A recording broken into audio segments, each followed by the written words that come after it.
Hello and welcome back to the 50th episode of the Labyrinth of Thieves campaign. We are your hosts and storytellers here from Wanderlustdnd with a very special episode. Tonight is going to be a little different. Following the revelations that Gizmo presented to the trauma team involving the military that Caché so dedicated her life to, exposing the truths and bloodshed of the Grand General, Caché has decided to take this next journey alone. Last game, Caché asked Razlair to take her to the South Cogs. From there, she made her way to the Whispering Lantern Plaza, to an old clock tower, where the street rats reside. Miguel and I had the pleasure of recording the following episode in person, so the sound might be a little wonky in areas due to the close proximity of the mic and the dice rolls, but we hope you enjoy the next stage of this epic adventure. And So, last game, I do believe, you woke up in the House of Decadence with Gizmo and Artrin. Spent a bit of time with everybody. Al returned, had some conversations. You were also then approached by Echo, the little small spherical remnants of Stalker, or the Puppet Master, and were kind of given some apologies for their part they played in it, even if they didn't quite know what they were doing. And then Gizmo and Al left, and went upstairs to work on Venom, and left you to your own devices. I do believe you eavesdropped on Razlair for a little while, got some information about some key names in the city, and then asked Razlair to bamf you over to, I think it was the South Cogs first, before we realized that you were actually trying to go to the Seaport. Yeah. But Razlair That also, was a good trick. tapped you, gave you like a glamour, basically, to walk around the South Cogs, because South Cogs, as you were walking around there, you realized actually there was more of like a wall around the South Cogs now, and kind of blocking off the poor side of the city, basically, from the rest. And but you made your way through the that part of the city and into the Steam Ward, and even kind of the lower parts of the Steam Ward. You're noticing that it's starting to get more and more run down, and there's a lot more constabulary present. No peacekeepers, but there are like sanctions of people of like constabulary. You know, you've got the brass buttons, the kind of lower rank, and then you've got more like, not inspectors, because that would be Venny, but like higher ranking too, so leading kind of small platoons around the city. You're still in the glamour that Razlair gave you, which is poor man's clothes. I'm still on the roofs, though. You're still on the roofs, and how are you presenting at the moment? Are you in your drow? I'm in the city. I'm going to be in my drow, but I am wearing my helmet. You are wearing a helmet, which is... Yeah, with that amazing piece of lore that happened last time. I didn't realize you wanted to smear it all over your helmet. But that is now stained black. Yes. Black Panther kind of attire. Perfect. So you're making your way to the Steam Ward. Are you ready, Heather? I am going straight for that clock tower. Okay. Near the Whispering Lantern Plaza is the old clock tower. You see on, like, as you approach, there's a sign kind of above, swinging slightly in the breeze. It says the Copper Sparrows Couriers. Interesting. Okay, they're setting up a little business. That's the perfect kind of business I need right now, I think. Yep.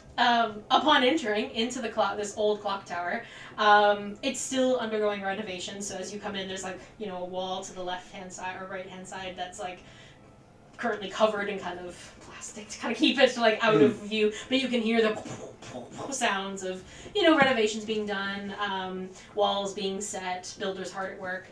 Most notable, however, is that there are currently hundreds of little copper sparrows, bird-like contraptions that are flitting around this beginning part.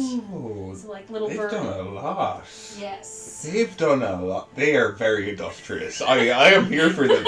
These are kids that grew up, that have literally grown up in this industrial age.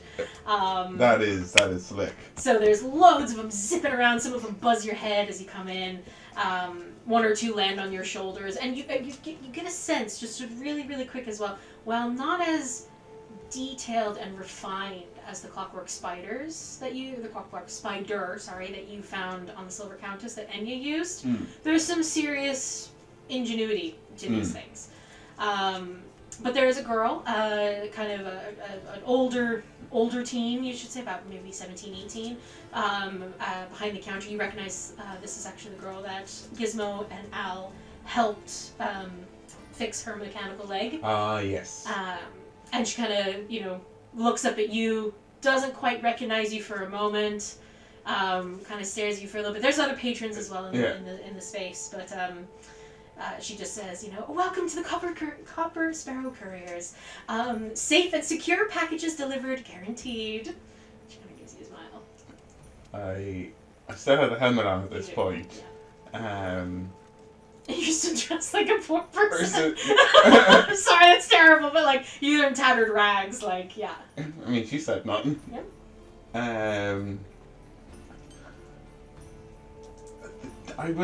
I was given something the last day in the house, or we found something.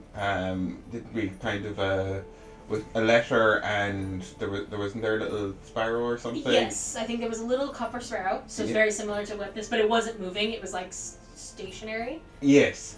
And then the Fenris had a letter brought to her. Yeah. So do we have that copper sparrow? Do I have that copper sparrow?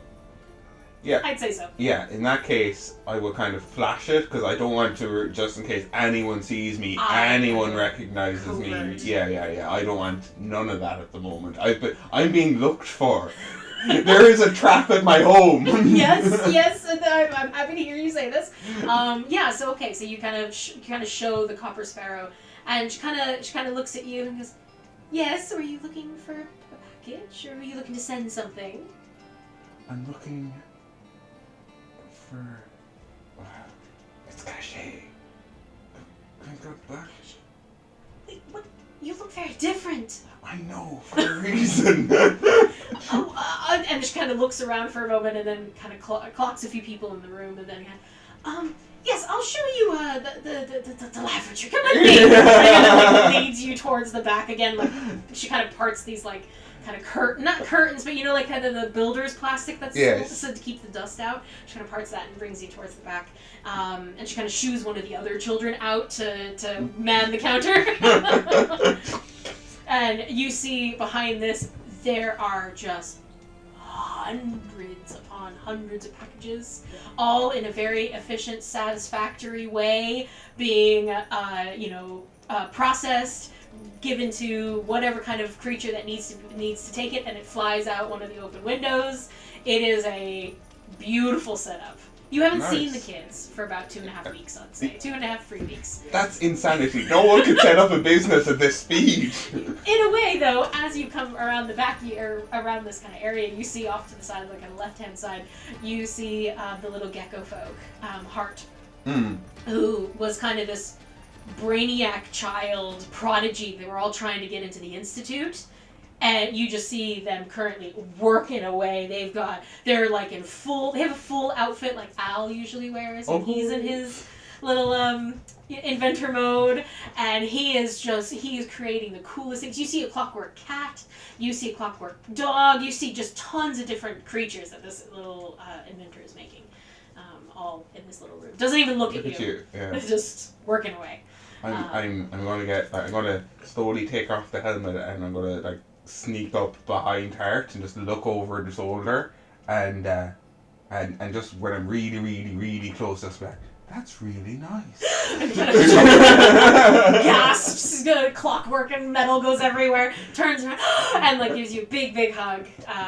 Is very happy to see you, and then also kind of and a little bit it's really nice to see you, and then looking down at what he's like, do you need something? Perhaps. Destra. You're looking for Destra, right? Yes. She's upstairs. Well done with all this. Thanks. Thank you for your donation. I'm glad it's helped. Goes immediately back to work again. And then as you're like walking away as well, you hear a tink and it's, oh no! And then he goes back to work and again. There's just it's part of the process. Things break, things be remade. Mm-hmm. But yeah, he is just having a ball. I will say as well, with your passive perception, as you're leaving his little kind of workshop, you notice an acceptance letter on the side. Would I say anything or just because It's just working right. You got in, Hart? Yeah! I don't know, I might wait a year or so, because I want to get everybody set up here before I go away for a while. Well, you're probably going to graduate early anyway, so... That's the plan. Kind of does the gecko on the eye and sits down and keeps working. But yeah, so you're going to head upstairs? Yeah. Perfect. It's a clock tower. So towards the back here, you actually notice that the front part of the couriers has actually been built on, and then the clock tower then is just the spiraling kind of staircase up. But heading up, you pass a few rooms where there obviously are like beds for the street rats. No longer street rats. They're very well taken care of now. You can smell food being cooked in whatever kitchens. They seem to be happy out now. And there's actually probably 5 or 6 more of them that you're kind of counting. Okay. So they've obviously taken on a few more, from the streets as they were moving along. You climb up to the, I think it's that's the first floor. You climb up to the first floor, and it's just one single door. And it is currently halfway open. You see inside the Feuerbog, Destra, who, though being only 14 or 15 years old, you can't quite tell, and you haven't quite asked her, she's already taller than you. Of course. But she's kind of pacing gently, not like in a stressful way, but like back and forth behind this beautiful view out of the city. And she's kind of speaking, you can't quite tell to who. She seems to be talking to someone kind of low. I can't hear anything. I can't hear the other voice. Can't hear the other voice, no, but she has her back to you at the moment. Am I really thinking of casting a spell slot to find out what the child is doing? Up to you. I think I'll just be really sneaky and try and peek in. And try to listen? Yeah. Okay. The basis of the conversation that you hear is not one that you expect. Oh no. It's a little bit more of a threatening tone on Destra than you remember hearing before. Talking about money, what's owed, and that she expects it on the morrow. And am I getting a child's voice from the other side? Or is he just lecturing at someone? She's lecturing at someone, it seems. And as she turns to kind of towards you, to where you are, you actually notice that a sending stone is in her hand. And she kind of looks to you, and her face brightens up, and she, stops speaking, kind of pockets the sending stone, and just like, oh my gosh, it's great to see you! And Destra, how are you? very good, very good. Slowly starts to put some of the papers away into the drawer, into the desk, and kind of cleaning off her. She has a really nice desk now. Very businesswoman kind of vibes. Confidential things, I see. Well, I mean, it's a courier service, yes. It's great to see you. How have you been? You look a little worse for wear. Just a covering. I'm in hiding. Babe, yeah, don't go back to the house. Don't send anyone back to the house. We haven't when we saw it was compromised. No. Good. Glad to see you're all right, and everyone else. All good. Good. I'm hiding out at Raphael's at the moment. Rasler! My head! Wait, do you actually say that? Ooh. No, I wouldn't say that, would I? Yeah, no, I wouldn't. That would be in my head. That's an in my head talk. Okay. That was an inside voice. Yeah, they're all good. Yeah, we're looking for a more permanent place, but we'll find one. Oh, well, first I should say thank you for the donation. I mean, obviously, it took a lot to convince Locke to just let me invest it, but I finally got them to agree, and now we have this place just to bring in some money. And it is amazing, and you seem to have brought on a few more people. Yeah, we took as many as we could when we left. It was just kind of a spur of the moment, to be honest. That's great. If we had stayed in the South Cogs, with the money that you and Revenant gave us, we would have it would have been taken off of us in a heartbeat. So very true. Yeah, we decided to get out as quickly as we could. I think you've done the best if beyond what anyone could have thought possible. So thank you. If there's a way we can pay it forward to you, you said you need a place. Possibly, yeah. Well, the top floor of the clock tower is completely barren and open. If you want, it's a great view of the city, and no one else really knows about it. I'll bring it to everyone else. Yeah. Thank you very much. Of course, yeah. There was another favor. Of course. Actually, before that, a warning. Fenris has been corrupted. She no longer controls herself.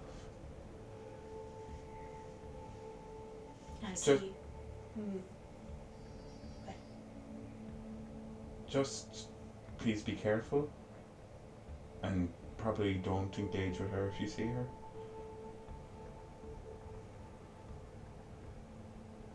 Kind of a long pause. A lot of sadness on her face. I will get her back, though. How? Can I ask? When I know that, I'll tell you. But it's happened so recently, I haven't been able to comprehend the plan. Well, I will pass that along to the rest, especially Locke. Where is Doc?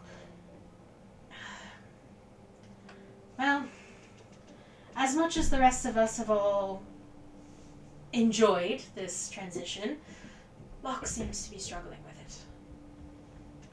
I think they have a wildness to them that living under one roof and not being in a constant danger all the time is difficult for them.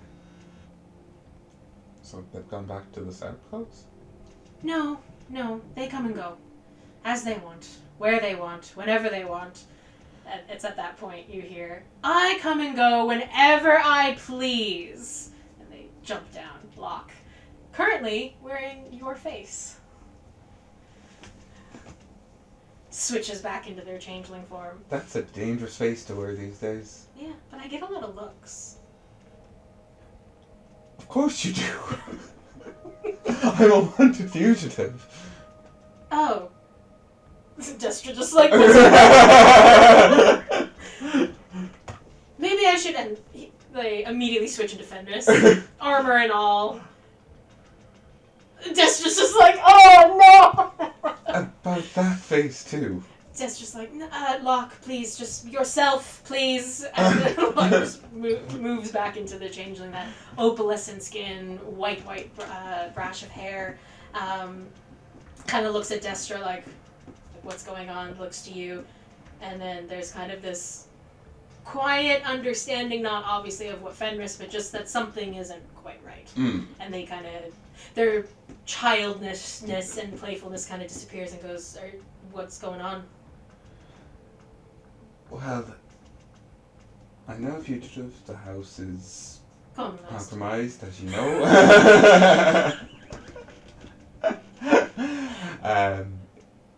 It's because we were trying to get messages, we just noticed that the military was completely swarming the place. And you've been gone for a while, so. Yeah, thank God. Yeah.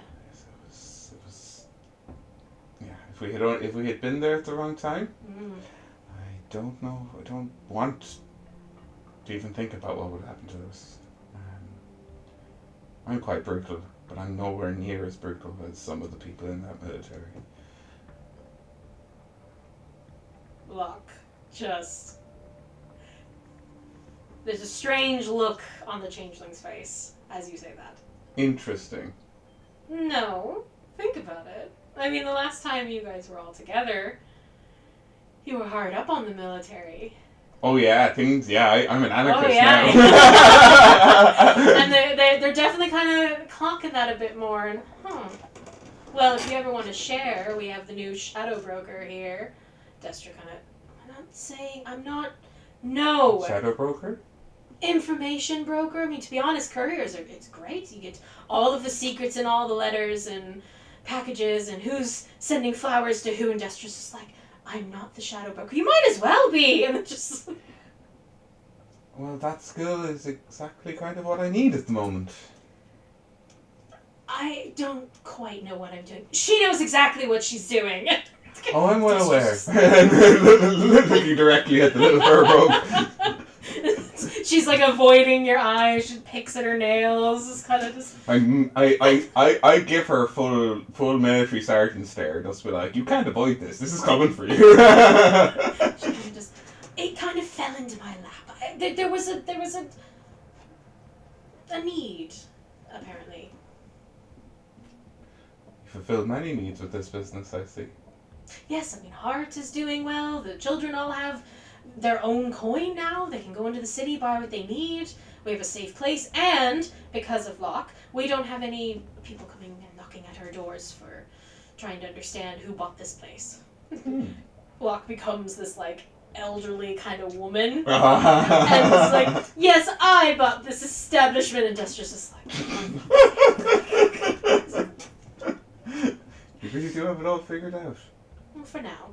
Tell someone cops on, I guess. Yeah. Caché in her head is like, okay, thank God we move away from Fenris with Locke here. I didn't want to have to say that again. Destra can fill them in later. I'm just going to put that knowledge. She'll fan it out to the rest of the group. Yeah.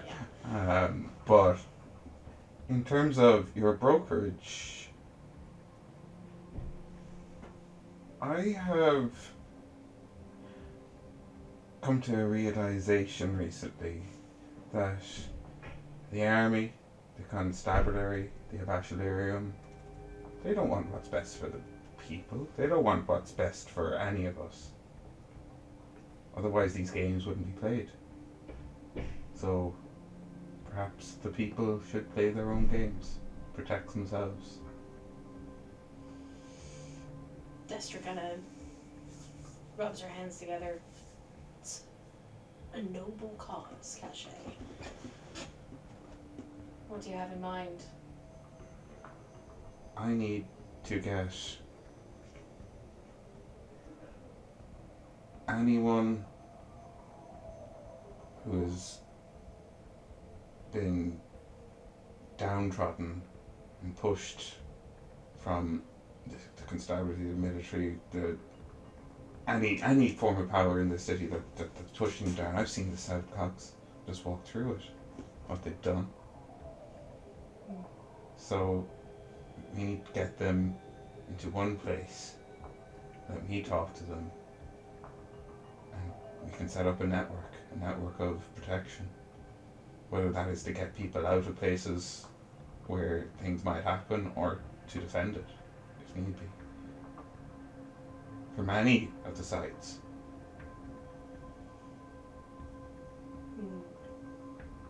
Destra kind of thinks, and at that point Locke kind of still in their casual kind of leaning against the wall, stiffen up a little bit at what you're saying, and they kind of step forward.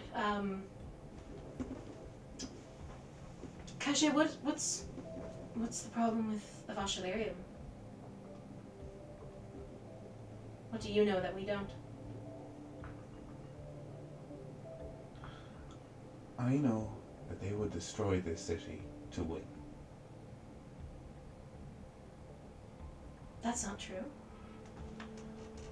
That's what they tell everyone, but that's not how they act. Have you ever spoken to them, given them a chance? Destra kind of puts her hand up. Locke, just for a moment. Believe me,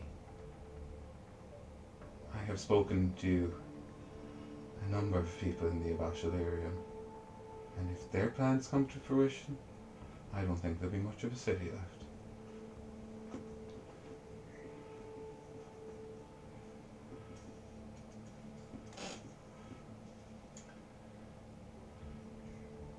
There's a meeting, Destra says.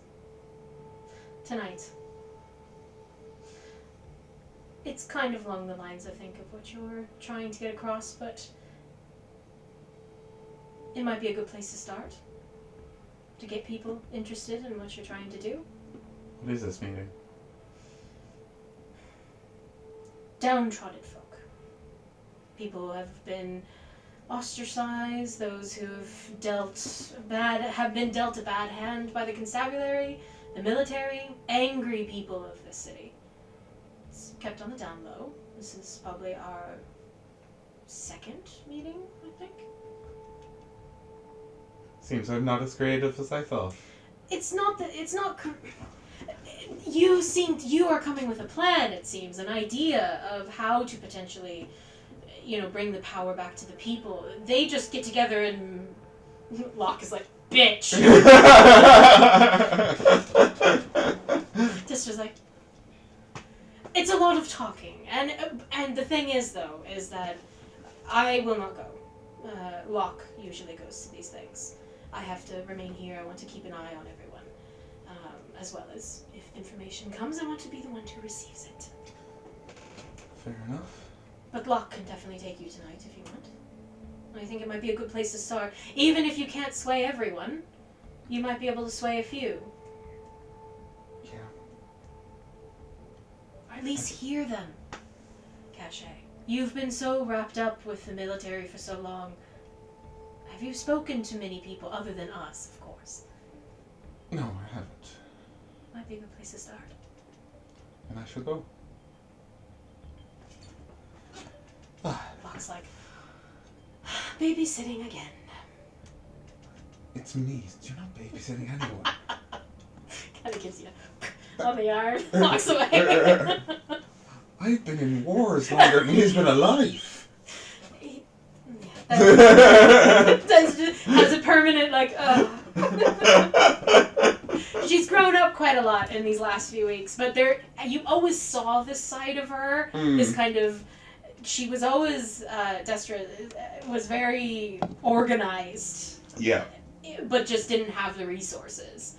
And now she has it, and is going crazy. Yeah, she's getting everything she needs. Everything she needs. But she kind of gives you a smile and just come back if you want to take the space upstairs. Yeah, can I just have a quick look at it before I just tell the lads what it entails? Of course, yeah. Just come with me. I've just come with me, and kind of leads you out. As you're leaving, though, she lets you out first from her office. I'm sneaking into this office at some point.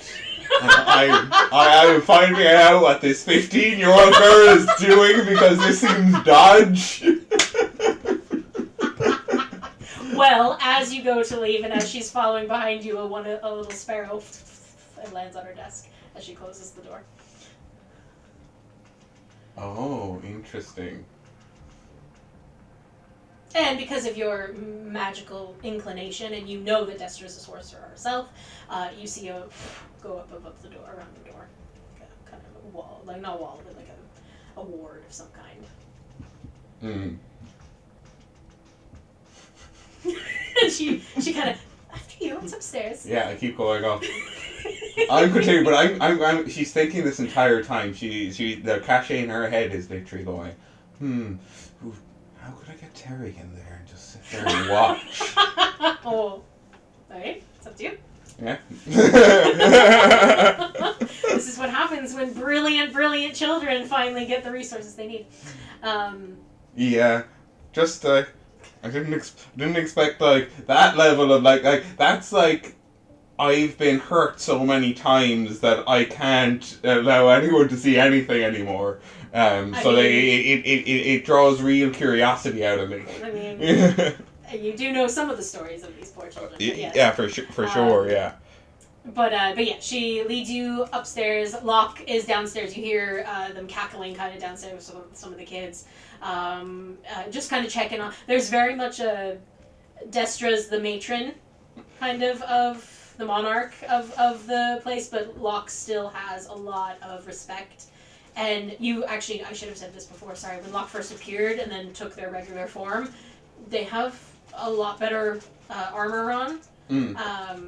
They have a serrated sword on their back, and they actually seem like they're kind of the protector, while Destra's the kind of brains. But she's always been the brains, so anyway. Yeah. Leads you upstairs, protected behind a very simple illusion, nothing major. But you can actually see the illusion as you're approaching, so like very easily you can tell that this is... But she's obviously put up kind of some type of illusion to protect the higher levels of the clock tower. Made it look like it's run down, that you can't get up forward, but as you go through, you can see the stairs go upstairs. And yeah, she leads you up to the very, very top. And it's a beautiful view of the city. It's run down. There's a few mattresses. It's not great. She's like, we can bring up a few more things, obviously, if you're wanting to all bed here, unless you've got another... Gizmo is always building things, and Al as well. I really couldn't say what they would bring, so I really can't give you an answer when it comes to what this space is going to hold until they... Well, I know Hart will be delighted to have Gizmo nearby. Gizmo would be delighted to see what happened with Yes, I hope so. I don't know where you're staying now. It doesn't sound like it's fully secure. Oh, it's secure. It's very secure, but maybe too secure and too many eyes. Okay. No eyes that'll be coming here, I hope. No. Okay. Gotcha. But it's... Just come back if you need, and you guys are welcome here. I really appreciate it. Of course. Anything for you. All. Wouldn't be here without any of you. You would. Most of us would be dead in the streets, so... No, I disagree with that. I think you'd be here. This would be a little while later, that's all. You were destined to have this. Thank you. Of course. Kind of gets awkward. It just, and then goes away. Caché instantly, or how was that? Oh, there's a 15-year-old Yep. girl. Doesn't know how to take a compliment. And just like, goes and leaves. Perfect. So, before Locke would have left, they would have said to gather what you need and meet them near the bridge crossing into the Ironboard at sundown. Alrighty. So you have I'd say, 2 or 3 hours. 2 or 3 hours. Okay. Yeah. So I've Kind of the afternoon at the moment. And they know not to talk to Fenris. And they know not to talk to Fenris.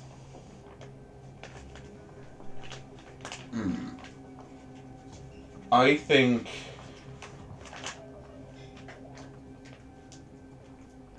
with 2 hours...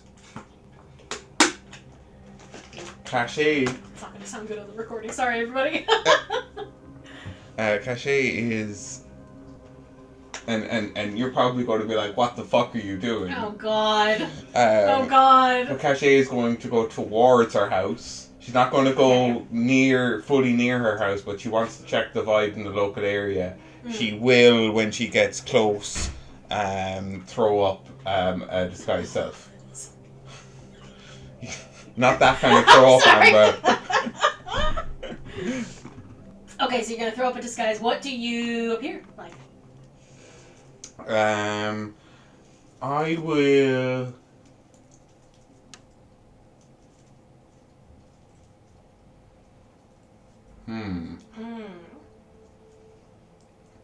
I will look like that drow I sat with on the bridge that night.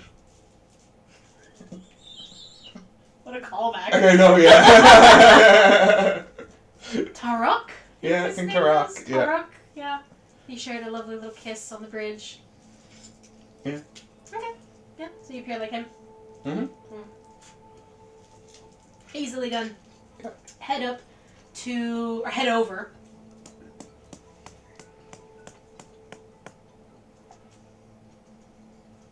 Just my phone. Head over to the gem ward. Mm-hmm. Getting a general vibe. Do me a general vibe check. So, insight or perception, either one.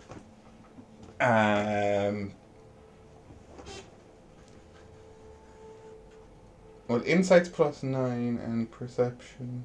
Damn. Yeah, I'll take the insight. Thank you. That's 18 + 9. Why's your insight so high?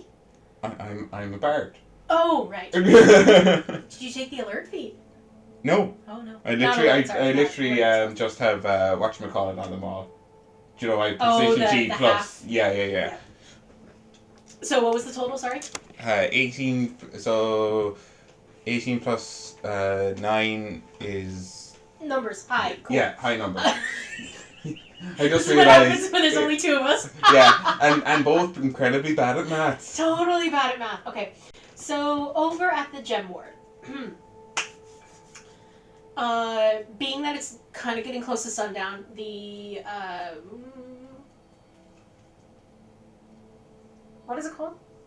Curfew. Thank you. Yes. Curfew's still coming into effect, so the streets are thinning out. It's not fully sundown yet, but it's like people are starting to kind of close up shop. They're closing up their market stalls and everything.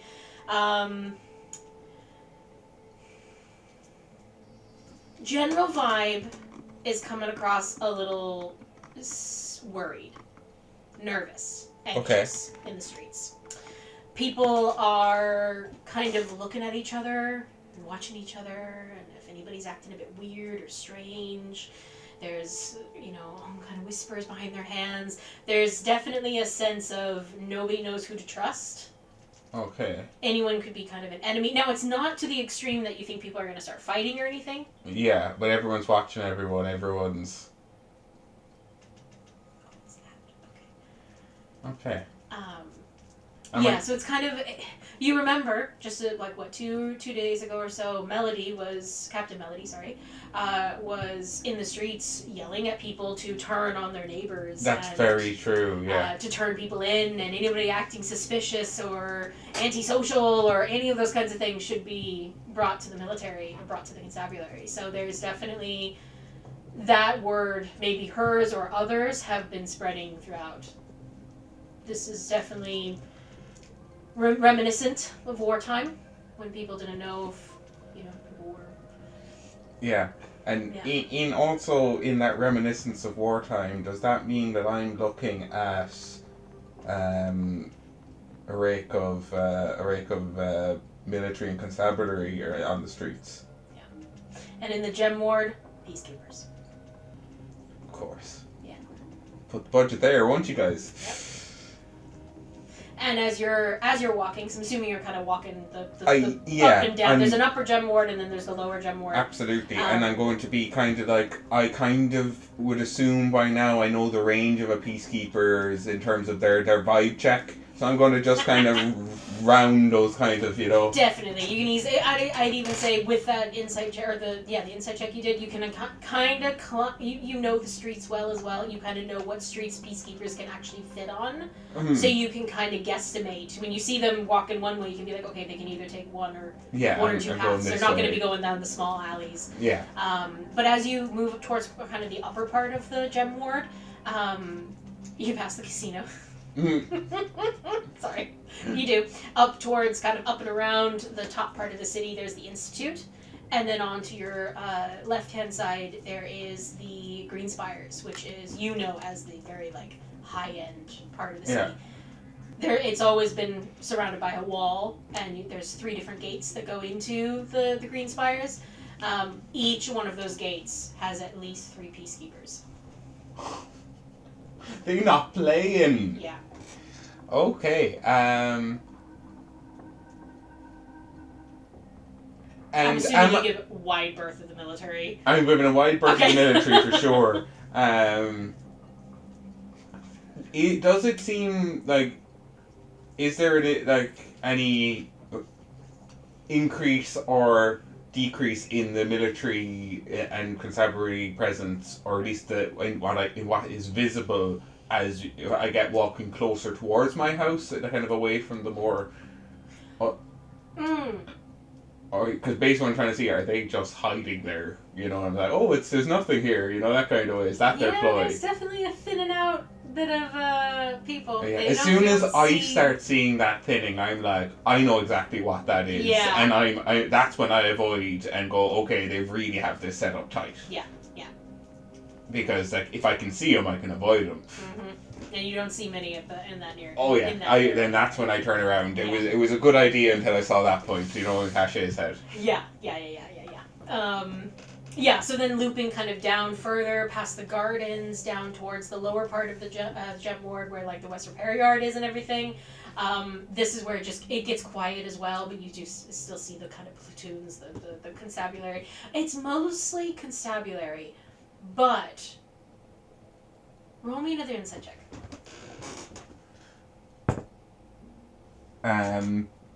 That's 13 plus 8, so 21. 21. There never was this amount of constabulary before, at least you remember. Like, the constabulary was there, and they definitely defended the city, but they were more like a police force, you know? They were for disturbances within the city.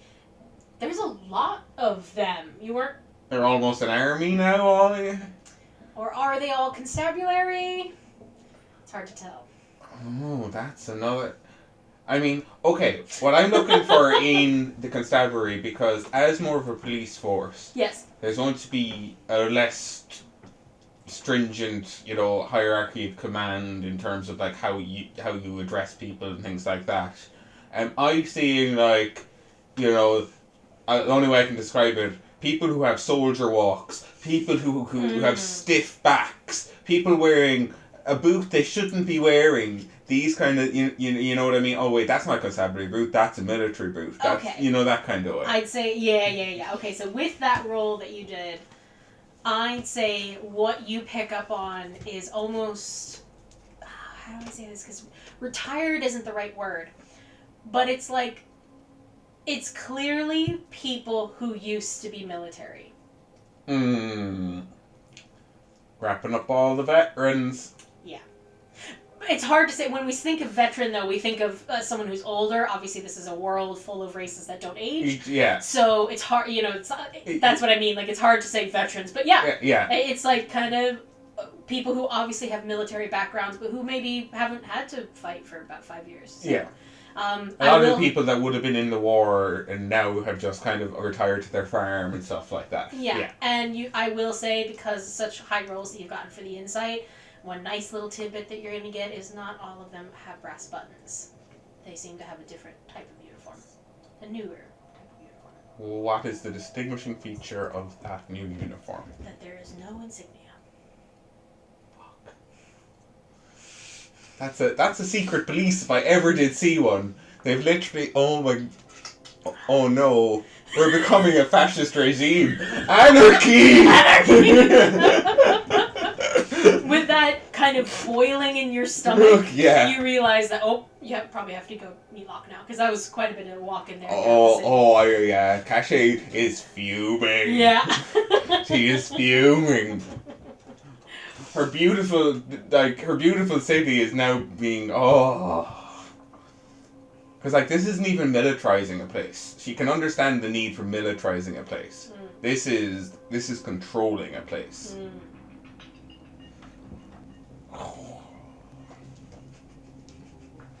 I just want all the listeners to know that the faces Miguel is giving right now are great. Miguel's also mad. Miguel is also mad. Oh, brilliant. All right. Are you heading to go meet Locke? Mm-hmm. Okay. Down by the Iron Wards, you're heading more towards the middle part of the Gem Ward and then over to the right. Before you hit Midtown, which is that island bit of the city, you come into the Iron kind of ward part of the city, which is the industrial side, and you see Locke kind of... Actually, make a perception check. Do you see Locke? Hang on. 17. Oh, fuck yeah, you do. You rolled a 6. Well. Locke! Didn't do very well. That you know. Locke is kind of tucked around the side of the bridge, trying to look nonchalant with their hood up, and they have very clean leathers with a bandolier across their chest, and they're just kind of waiting. Kick a stone into the river. Can they see me? Don't seem to be looking your direction, no.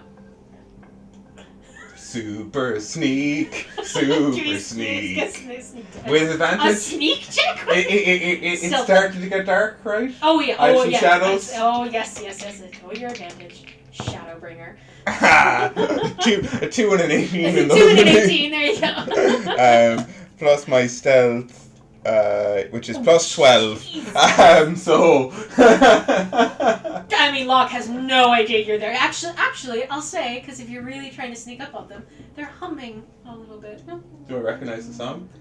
Jesus Christ. No, but no, I just need a yes or no. I don't need the song. No. And the reason I don't. Okay, I won't finish the song for them then. Oh, that's cute. Oh, sorry. Okay, I'm not gonna mitigate, but you don't recognize the song, but they're kind of like kicking pebbles into the river and singing and kind of humming away. Oh, well, in that case, I look a bit moody. Look and pull a dagger out to you. Don't sneak up on me like that! And you see like the opalescent skin actually becomes a little flushed and red, and as if they're wanting to change, but then they don't, and they kind of like pull it back. Yeah, I was like change into their safety form, and then if that safety form was me, that would be hilarious. I will say, anybody who found the secret Easter egg in one of the other episodes, Locke does show their secret person that they usually go into, which is either Caché or Fenris. Which I think is hilarious. But yeah, so they kind of calm their breath down and they sheath their dagger. And are you wearing your helmet? Or no, actually, you're a dude. I'm a. Oh, I forgot about that. Oh, okay. No, before I say that, I definitely Okay. drop into me. Okay, Yeah, for okay, sure. okay, For sure. Okay. Plus, anyway, that's only 10 minutes. I already would have done it when I was there. Yeah. So the rest of the time you were kind of keeping to the shadows. Yeah, exactly. Yeah. Perfect. No worries. So yeah, they kind of sheathe their dagger and just kind of straighten themselves up a little bit. You ready? I'm ready. Are you kind of looks you up and down. I get rid of the whatever glamour that. Oh, that's been gone. That only lasted an hour. Like. Okay, grand. So then I don't look scrubby then. God no. Okay. You're in your full whatever gear, leather. Yeah, my streets. Your streets. They just kind of look at you and go, "You okay for? People are probably gonna recognize you. So are you okay with that?" Well, I'll keep the helmet on for now. You mean the helmet the military gave you? The helmet that I changed color? They'll just think I'm a... Why does it smell fanboy. like farts? You don't want to know.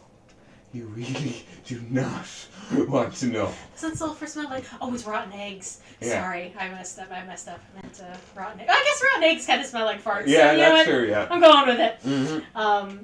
Perfect. So they are going to start leading you into the city. I want a stealth check there. Both of us. That's better, Locke. 17 plus 12. Jesus, alright. You vanish. Locke got an 18, so they're good.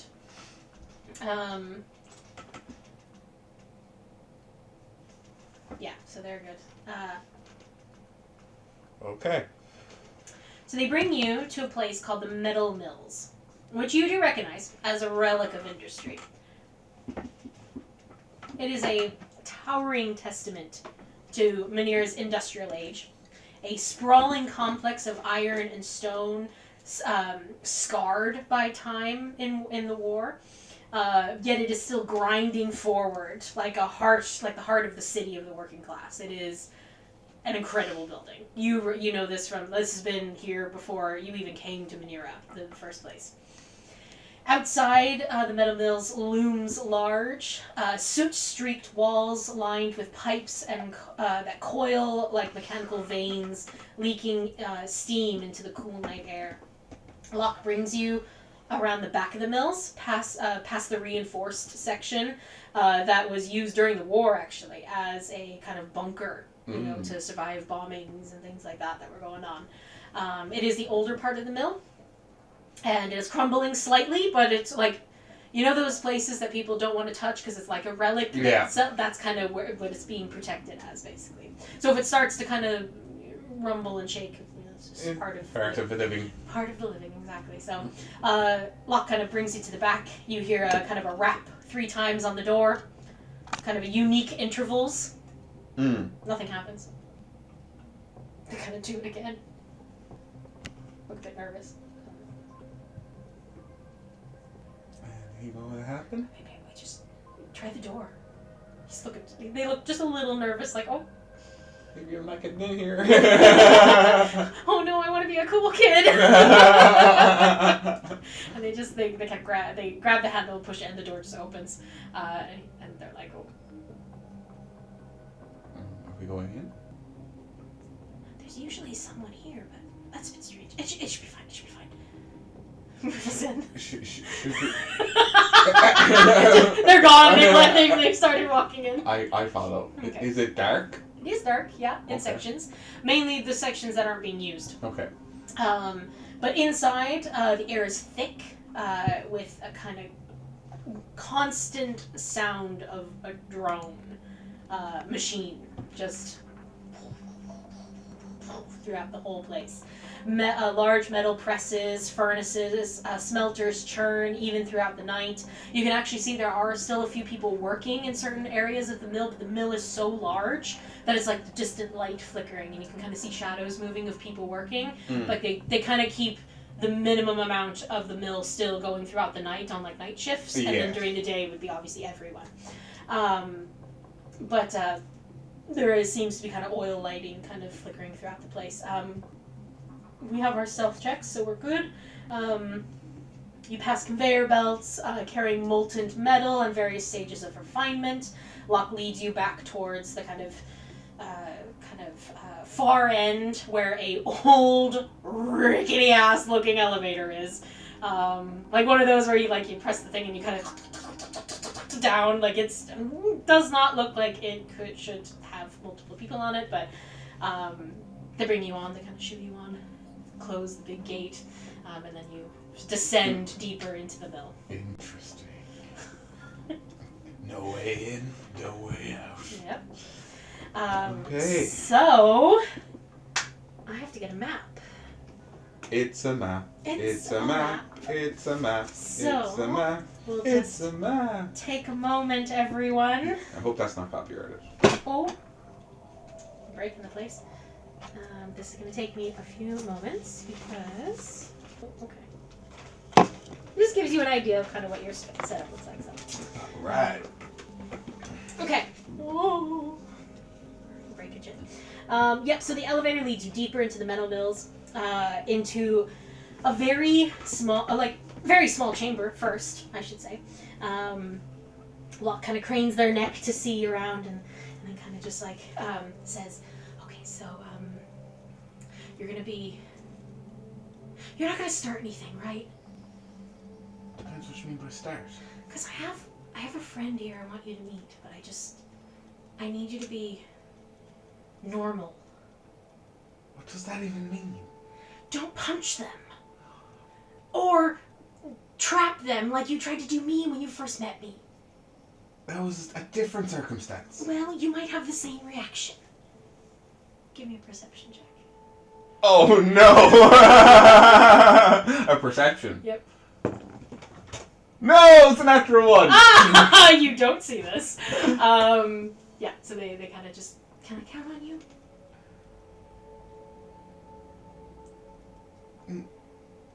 Can we trust these people? No. You can trust anybody. Wrong person to ask. Yeah. You like. Where have you been? But they move through the door, and Caché, this space opens up into a very large workshop. You can see, again, more conveyor belts, more metal smelters, and different refinery areas, but no one's working down here at the moment. There is a lot of light, though. Unnatural light coming from kind of around the corner. So luck leads you in, basically, and you kind of come in this kind of corner here. This area is like, like a raised platform, raised up quite a bit. I'd say this is about 15 feet high or so, out overlooking, and then this kind of curves around. So you can can't really see around these corners. We're going to pretend that you can't see around these corners. Okay, for sure. There's a quite a large group of people gathered in this space. You see a group of, I think it's 4 individuals up at the front. I want you to see my notes. Hang on. You see 4 individuals up at the front. A very large Earth Genasi half-orc, it seems, with the gray skin and the cracks in their cheeks and along their collarbone. What a lineage. With large protruding tusks. What a lineage. I know, right? They seem to be they have their arms crossed. He's just a hulking figure of a man in front of most of the kind of gathered individuals. But there seems to be a lot of respect. You actually notice that he's wearing an apron, very similar to what people in the mills would wear. So it seems like he seems to be kind of like the center point people are gathering around. Around him, you see funny enough, a human woman, curly red hair, glasses on her nose, dressed very much like a professor, it seems.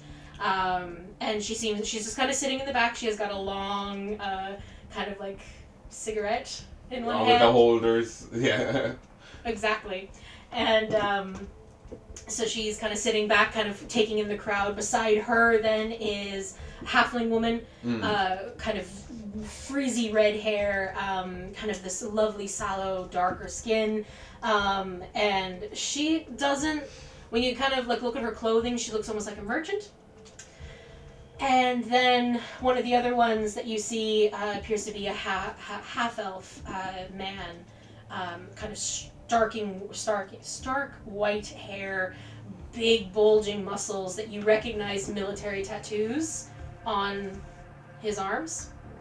Oh. Seems to be like a veteran of some kind of leaning back. He's got kind of sharp sideburns. Very much keeping to himself, clocking everybody in the crowd. But these are the people who are facing the crowd. They're kind of like almost like a little half circle. Facing the crowd, and the crowd is facing them, so they seem like kind of leaders of a council almost. Kind of, yeah, in some kind of way. And then there is one individual you do recognize. Oh no! And your heart sinks. Xenia. No. You see a pompous, blue-haired, half-elven man named Ivolo, who gave you a whole heap of trouble on the Silver Countess. He was the bastard that you all spoke to, who was getting angry at the ambassador. You all thought it might have been him. He gave you a whole lot of flack, and he seems to be facing the crowd and just kind of aloof and bored. I turn. I turn to my companion and I just go, "Are you sure I can't approach just one person?" No. Do you understand what that could do to the... Just be cool. Caché, be cool. I'll be cool. The lock just looks like you. They want to wring your neck. But also like a teenager who's bringing their cool aunt to something that like, don't embarrass me. Yeah.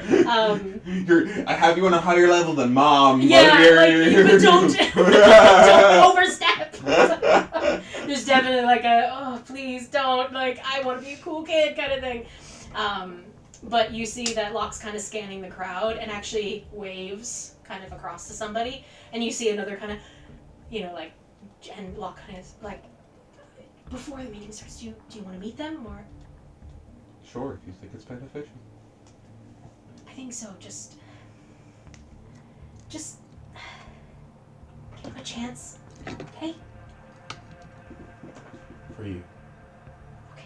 Kind of feeds through the crowd, and as you're going through the crowd, I'd say with all of your previous perception, your passive insight, and yeah, you're fine. Your passive perception. I can see Caché's character sheet, everyone. That's why I'm saying that. As you're kind of weaving through the crowd, you see a whole medley of different people, from the Steam Ward, Gem Ward, from all walks of life. But there is a good 150 maybe people just around in this space, talking amongst each other, hugging, embracing. Some of them are like kind of avoiding each other. There's just all walks, but they seem to be just regular Minerans that are here to hear whatever is supposed to be talked about tonight. Ooh. These are the people I was looking for. Locke leads you kind of over to a group of individuals that's not standing off to the side, but they're on this side of the on the periphery. Yeah, and once more, your heart drops. Oh no!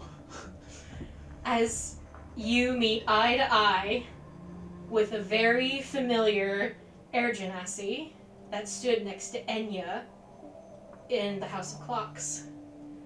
The little Quinn, I believe their name was. Are you serious? Just looks at you and then... I've got the helmet on now, the dark helmet. Oh, do you? Yeah. I haven't taken it off yet. Oh, okay. I don't want to reveal. Fair. Okay, fine. Yeah. Yeah. So then they kind of look at you, they look at Locke, and they kind of, and they kind of grab each other by the arm, and they're like, oh, it's good to see you again. Like, yeah, Locke, it's great. Like, who's your friend? And looks to you, and just a young... Like, you pointed out this air genasi to Enya, and, you kind of had that spat with each other, but it's him. He's just standing before you.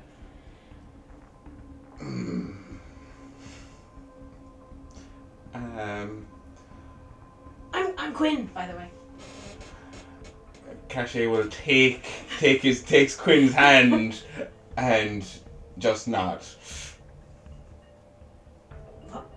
And Locke's just like, but you didn't say you weren't going to be yourself, so. Oh no, yeah. Locke's going to kind of look to them, and then kind of realize you didn't say anything and be like, this is, one of my, friends. And Quinn just, okay. Right, so that's fine. Not a lot of people want to know their names or say their names around here. I understand. Are you looking for any supplies or goods? Is that why you're here? I'm here because Doc suggested it was a place to be for me. It is, friend. I mean, if that's okay for me to call you, all are welcome here. Yeah, I still need to learn a lot, though. Of course, yeah. If you do find you need anything, our shipment's coming in very, very soon, so... What kind of shipments do you have? Everything. Anything we want to do to provide for the people.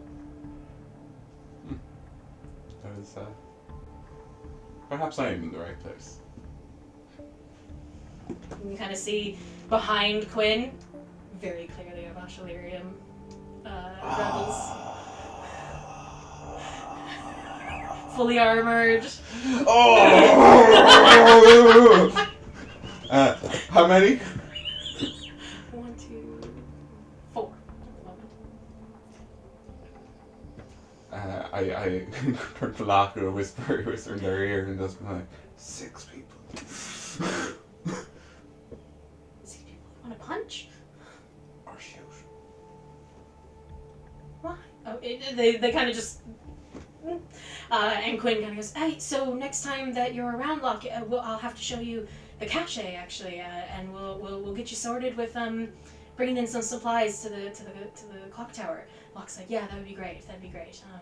And he's like, and I spoke to someone, and they think you'd be great to join the group. So I'll keep you informed, Locke, and when we can bring you on board. And Locke's like, yeah, that'd be great, yeah. Steam is just rising from Caché's head. Oh!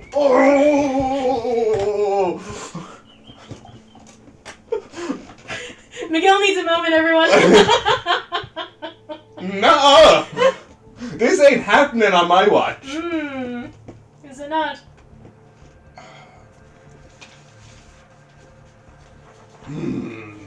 So, as the crowd kind of continues and gathers, I'd say actually you guys are over here now. Yeah. But Locke will kind of move in and around everybody as the crowd kind of continues. Are you moving with them? Yeah, I'll stay with him. Okay. Helmet on, just Helmet an on. eye. No problem. So there's kind of a kind of sound that echoes, booms over the crowd, and the crowd kind of slowly kind of goes quiet. The Earth Genasi half-orc, which I need to find a cool name for it, because I do think they're so cool, kind of just says, "Citizens of Minera, you're all very welcome. Now that I know we have some special guests here, but please, this is neutral ground. Everyone remember that." And you hear, "Avashalirium scum!" And you hear, "Hold your tongue, Dover. At least they're trying to do something, not like you. They're trying to do something about the Conclave. That's not what this is about." The Earth Genasi lifts their hands. Stop. Stop. Easy, everyone. We said this is neutral ground, and we said from the start that all are welcome here. It's kind of a quiet moment for the whole crowd. And Ivolo kind of scoffs from his chair. "If the terrorists would actually just stop making such a fuss about the city, we wouldn't be in this mess in the first place." Again, you hear a kind of a quiet murmur through the crowd, and Locke kind of bristles next to you at that. The mention of terrorists. Ivolo continues, "People have every right to be wary right now. One of these Avashalirian bastards assassinated the ambassador." Again, the crowd kind of murmurs. I haven't said his name, but Galen is the Earth Genasi half-orc, so I'm going to call him Galen from now on because it's much easier. Galen kind of just, "Easy, everyone. We're here to speak about, because Illyria has something to say." And the halfling kind of steps up, and you hear the Tobin is the veteran. He kind of sits up a little bit more, and he's like, "Bickering won't get us anywhere," and the crowd actually just kind of goes quiet. This man has a tone to his voice. He's very respected, it seems, among the people. And you actually, I would say too, with your passive perception, just kind of taking in him, he seems to almost be like a tavern keeper. Okay. Which are very respected in a sense because they're they're not just because they serve alcohol, but they look after the people, and he seems to be kind of keep everybody in line. Galen, agreed. Lyra, what you had something to bring to us? And the halfling steps forward. "I watched Dorgrim and his family be taken from their shop in the Steam Ward just the other day because of their affiliation to Avashalirium. He wasn't even a member. He just agreed with their cause." She kind of pauses. "He and his family are gone." That clocks, Caché. It's the family that was taken. "So forgive me if I don't agree or sympathize with the rebels." And again, there's a silence now, enough for a pin to drop. Ivolo, "Great! Now we'll all be hunted in the streets! This is fantastic!" He's obviously not helping at all. He's just being a dick. just. The human, the professor, kind of shifts her legs and kind of sits up a little bit and says, "Has it ever occurred to any of you that perhaps you're blaming the wrong people? The military is supposed to protect us, not drag us and our families out of our homes." Tobin, the veteran, "The military should be minding its own fucking business. Minera is a free city. That is what we fought for. We're free to worship who we like, pursue our passions, invent, create. We fought for this freedom, and now they want to take it." Crowd kind of stirs again. Ivolo, "And what about Minera's imports? First shipments were going missing in the Steam Ward, and now the constabulary is downright stealing from us. Every import and export is being looked over, and the rights and certain supplies are being taken. Claimed for no reason." Just want everyone to know, there's a note on Caché's thing that says, "Ask kids about weapon stores." I need to do that. That is not a sentence I thought I'd ever read. Ask the kids where I can buy weapons. Yeah. Sorry. But yeah, so Ivolo says that. A few people do step forward at that point. Someone shouts, "They demand half our food when we enter the city. Say it's for the troops, but we're not even at war anymore." Another person, "They've delayed an export of my goods for so long my buyers requested refunds. I can't even keep my business afloat anymore." Ivolo, "Won't be long before the conclave just locks the city down, I say." Galen kind of goes, "One at a time, please," because the people are starting to try to share their own experiences, and Locke goes to step forward. There's a rage and anger in their face. As they try to step forward, and go grab, squeeze, and just go, "Watch your emotions."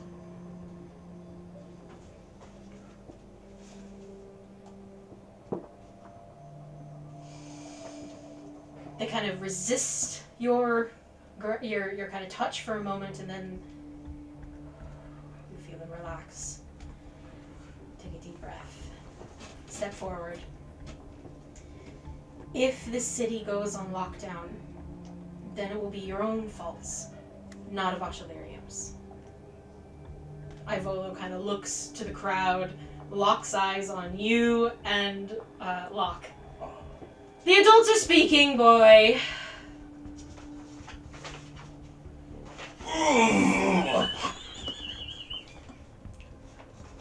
Locke kind of goes a bit quieter.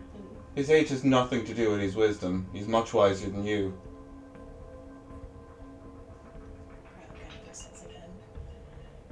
Steps a little bit apart from your voice.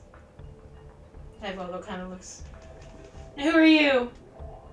To speak so boldly. Rips off the helmet straight off. "Air Colonel Caché Sans Visage." And I just keep an eye on my periphery to see if any of the Bachelarium stand up. Step forward. Yeah. Okay. Because this is a place of peace, so we've been told. It is a place of peace. It is a place of everyone is welcome. As you step forward, as Caché, Locke will kind of step in line behind you. Crowd, there's definitely murmurs. Yeah. There is, oh my God, just like excitement. There's an electricity almost from your reveal, and Ivolo rolls his eyes. Oh, for fuck's sake! Professor kind of looks at you like trying to figure out who you are. Tobin, the veteran, kind of sits up a little bit, kind of gives a little bit of a smile. And Galen, who doesn't recognize you at all, unfortunately, you can see it on his face. He's just like, "Air Colonel, the military," and everybody kind of goes, bristles again. Former. Tobin cut it. There's a mutual. Yeah. From Tobin. Well, that's a first. Oh, are we actually going to believe her? She was part of this whole shindig when the ambassador was dead. I thought it was just like, not happening. And Galen's, "Everyone is welcome here. I've tried to say that, but all of you are very emotional right now." And I thought, what are you even doing here? Here to spy? You're going to turn us all in? Exactly the opposite. Well, fine. Say your piece, so we can laugh at you. Galen, stop it. Like, that just shuts him down. Ivolo goes quiet. Do you know what I see here? A ragtag bunch of people who do not know where to go. Who do not know what they're even doing here, other than the fact that they're pissed off. What are ye going to do?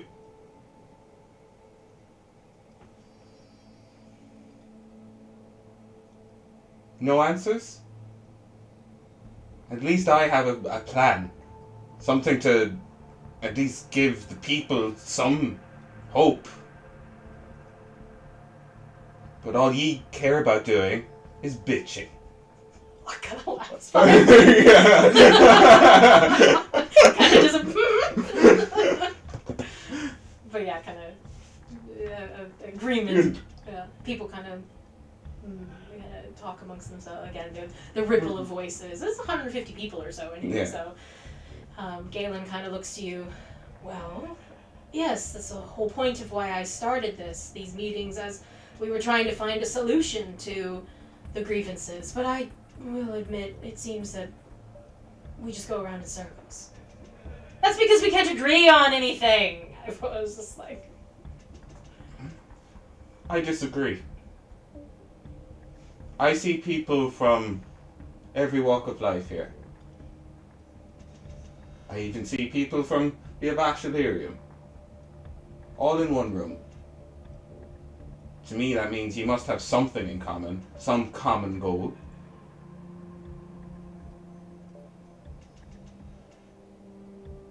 So why are we fighting? Do you think the constabulary, with their goal, are fighting each other? Do you think the militaries, with their goal, are fighting each other? I can guarantee you they're not. Because they focus on their goal. And right now, that is putting us into submission. Very interesting. Crowd murmurs in agreement. Not realizing almost. There's a sense of, yeah! You know, like you're putting words to the feeling they have been experiencing over the last month or so. Mm. Galen kind of gives you a nod of, okay, and he kind of just looks to you. You obviously have experience being an former air colonel, apologies. Then perhaps we'd be interested in hearing your solution. Are you serious? She just says she's a former air colonel. We have no idea. I reach into my pocket and toss all of my fucking medals on the floor. Just like they're nothing to me. They still have some sentimental value, of course, but I would be picking them up. yeah, but when no one's looking.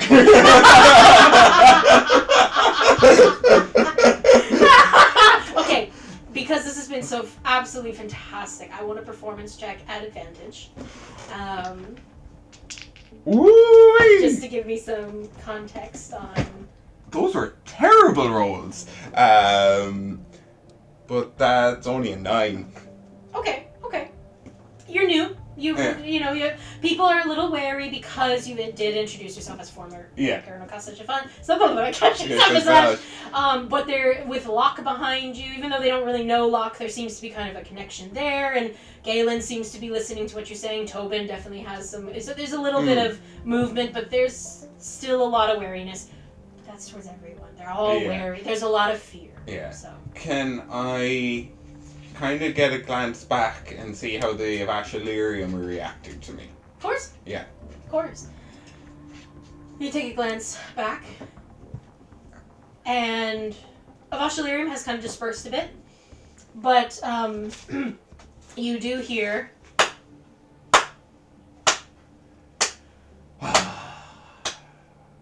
well said, Caché. Oh. I believe these people need someone to blame. I can understand that. For a long, long time, I wanted to blame someone for all the horrors that befell me. But I had to come to some understanding that I was in charge of my destiny. And there's a figure stepping out from the shadows. Quite a distance from you.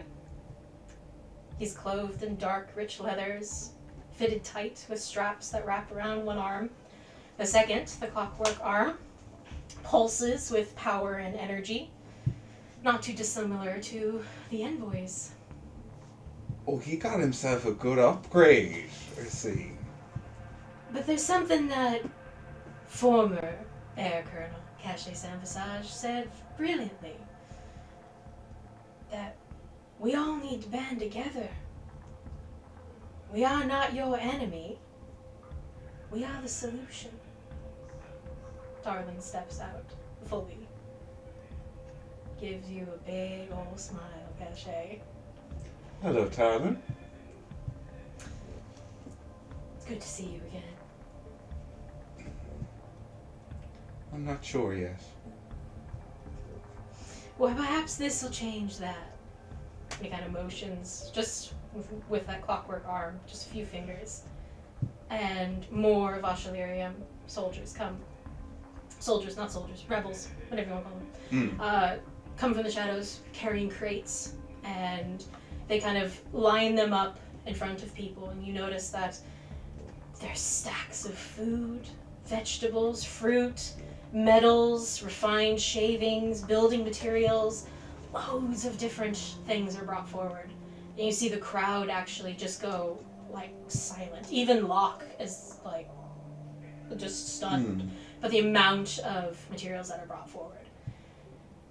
As this is happening, Tarlin does not take his eyes off you. I stare right back. I ain't taking my eyes off him. He's grown. He's quite handsome now.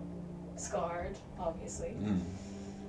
Not that young brat that was your lieutenant that called you on all your shit and was so naive but so eager to please and learn. This is a battle-hardened general. No. So how have you been, Lieutenant?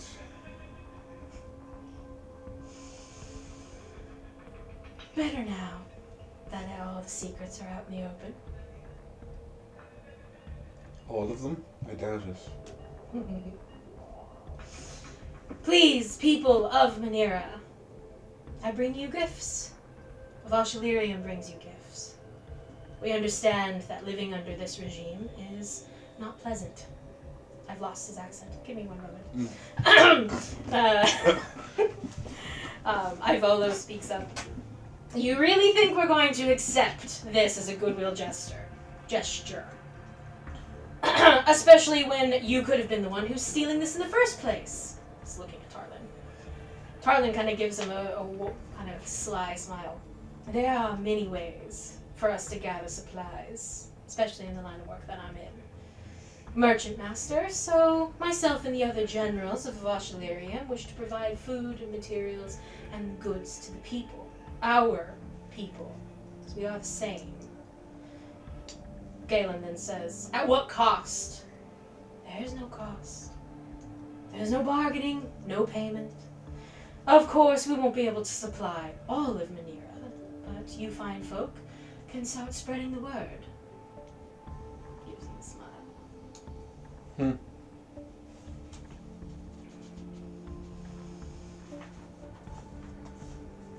Quinn moves as well, like with the crates. Brings it down. You can kind of see they're all kind of the Vashalirium rebels, while they are like are armored and everything, they're very light armored. You know, you know this from fighting them before, or facing them before, I should say. But there seems to be a camaraderie, a community feel as they start handing out things to people. And people are so fucking grateful because so much of their own wealth has been taken for, you know, like not a tithe, but you know what I mean. Like shipments are imported, lots of the taxation has been insane. Taxation has been insane. People are starving, they're hungry, you know, and very good food is provided in the sense of, you know, non-perishables and things like that, and fresh fruit and fresh, you know, vegetables. So,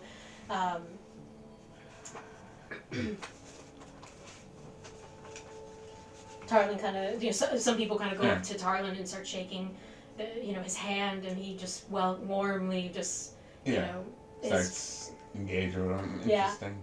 And you kind of hear him say, "Just think of me as an emissary to the voice of Avasha, who still has hope." Voice of Avasha, who still has hope? Yep.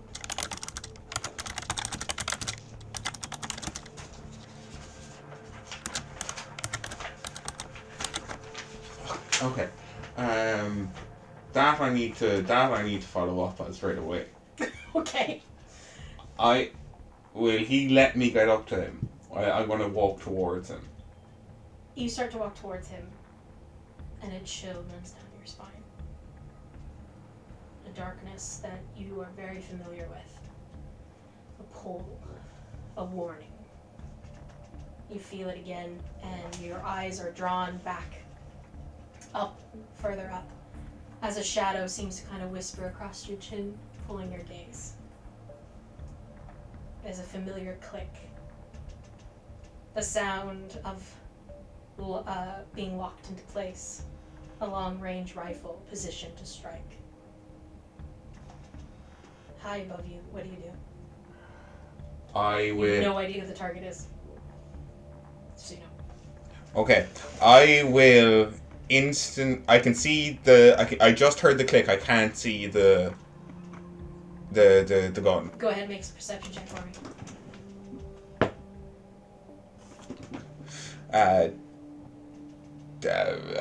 5. Oh god, no. You don't even see the barrel at this point. Okay. In that case, 5. I am firing sniper. I'm shouting, and Okay. I am then going to cast. Ooh, that probably won't be a bad idea. I'm going to cast sleep on that entire area. Oh, so it's kind of coming from like this general. Yeah. That area is getting slept. You know. Okay. Oh my goodness. I'm also going to do it at a high enough spell slot. I'm Okay. going to just so I guarantee. Guarantee a few things. Sleep. Okay. You know. Okay. Interesting. Yeah, I'm going to pop off a 5th level sleep. Woo! Okay. 5th level. Damn. Yeah. So that's 5d8s. Okay. Hang on. So this is going to kind of happen at the same time because you have yelled sniper. Yeah. You don't know who the target is, but you didn't quite see where the barrel was. Like, yeah. you know, in that general direction. So it's going to happen at the same time. So this person creature was within 20 feet. This is going to happen at the same time. So you're going to cast sleep. Yeah. And they're going to get 1 shot off. Okay. But at disadvantage because you yelled sniper, so people are moving. Yeah. Woo, not hit!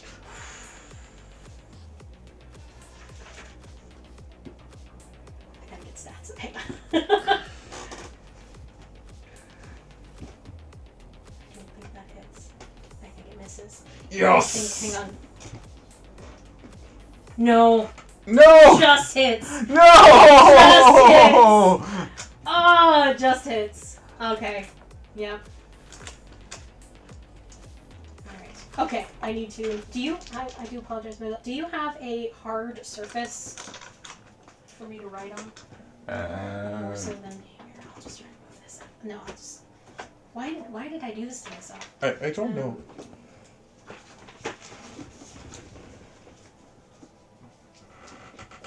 It's okay. You got it? I'm gonna roll damage. The D10. Nope, that's not a D10, that's a D12.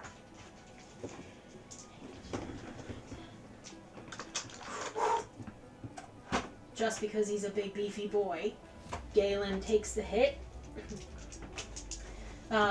Interesting. And falls backwards. The crowd screams. There is a lot of movement happening. There's a lot of fear and just and all this. So I'm gonna need you to roll initiative. Okay. And I'm gonna get Tarlin on here. Well, that's 16 plus 6, so 22, and that sniper. Oh no, that's a D10, not a D8. So I need one more D8. I was like, why is it my D8 showing a 10? 1 plus 7 plus 5. Yeah, it's 12.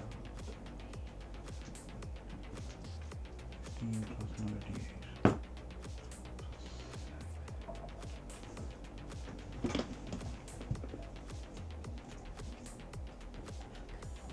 It's gonna get real busy here. So just Oh wow. Yeah, we're getting a bit busy, but it'll work, right? Yeah. There. Okay, I'll leave these two up here. Perfect for now. Okay, so Galen does take the hit, but he's still up just barely. The bullet goes right almost in the middle of his chest. Oh, and there is a lot of blood. He falls. The professor scatters, the halfling scatters, but Tobin immediately goes into action, runs to Galen, puts his back to whoever's shooting, and covers the wound. He's like tearing at his own clothes, and he's like trying to, but you can't tourniquet the middle of the chest. Yeah, he has to put pressure on, and he seems to be immediately going to like military action. Good. Tarlin as well. The rest of the Vauchalarian, they immediately take out their weapons. Tarlin actually moves through the crowd and puts himself in front of them, closer, funny enough, to you, and mainly puts himself in front of Quinn, because he's the youngest, and is looking up towards where the shot rang out. I need you to roll initiative. 22. 22. Okay. And did I pop? And yes, we're going to do the sleep as well, Yeah. yes. Sorry about that, I just want to get these up. So you just said 22. Yeah. Okay.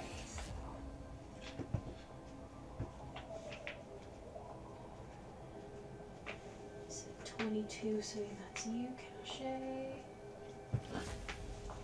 Is this what you expected?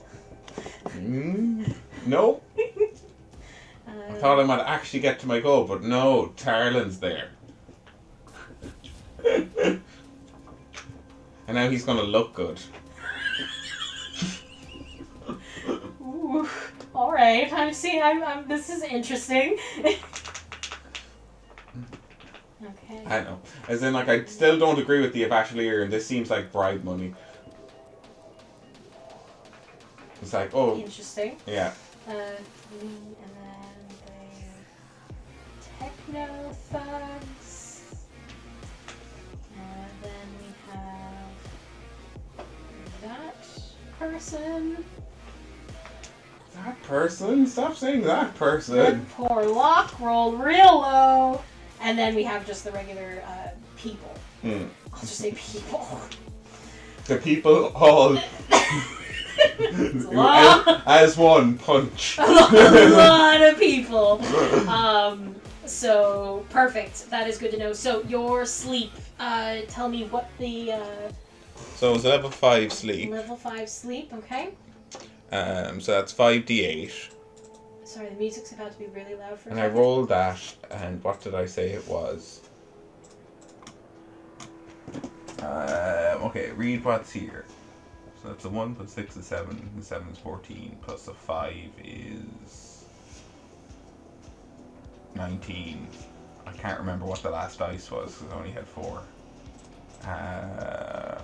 Will I roll it again? Go ahead, roll it again, yeah. A 2, so it's only 16. But that's, yeah! Oh, what? That seems really bad. So it's a 5d8, and then it's... Or is there... Cast the spell at second level, you add additional 2d8. Oh, okay. So how many... So you cast it at 5th level, yeah. So that's way higher. Okay, grand. I had read that wrong then. So if I... it's 5d8 plus... Can I roll it here? Probably. It didn't let me do that for some reason. Oh, why aren't you letting me roll it? Hang on. So... Calculator. Chris! I'm just kidding. You come in now. Okay, let's see here. So it's 2d8 each level up from 2. So 2, 3, 4, 5. So 4. So 8d8 plus 5. So it's 13d8 that you're rolling. Okay, I'm just going to do this. Yeah, roll it on that. 13d8. 63. 63. Okay. All right. So, and it's a save against your DC. No, there's no save. Oh, there's no save. It's just It's the just hit points. it's just if that's over that person's hit points, they go to sleep. Okay. So yeah, you hear one.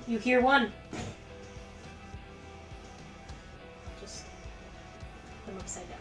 Yeah. Nice. Yeah. And they're on this in the scaffolds, basically. Is where I'm hearing movement. That's where you're hearing movement. Yeah. At the moment, yeah. So you're here. Locke is kind of in and amongst the crowd of people. Tarlin and the Lush, I know they're kind of in the wall here, like they're over here. Yeah. Top of the round. Who roll fastest? Oh no! There's someone who rolls. Oh no! No, don't tell me she's here. Don't tell me she's here. No, she's here. A thunderous crash. Impact as a fully armored Captain Melody jumps off 15-foot platform. Oh, this turned out completely different to what I thought was going to happen. Oh no! And rushes Tarlin. As she does, the massive hammer is being dragged across the ground. She is actually throwing people out of the way. They are being thrown to the ground with such force that the ground cracks. Oh. Bones are breaking, and there is nothing but rage. A cold, quiet rage as she swings that hammer up to Tarlin. Caché cannot but admire the beauty of it. This will be interesting. I will say, Locke's gonna have to make a save. Nope. She shoves Locke aside. You hear the impact of bone as she breaks some of his ribs. She throws him aside as she is beelining for Tarlin. Locke skitters to the ground and can't breathe very well as something has broken in his in their chest. Melody's going to. That is Tarlin.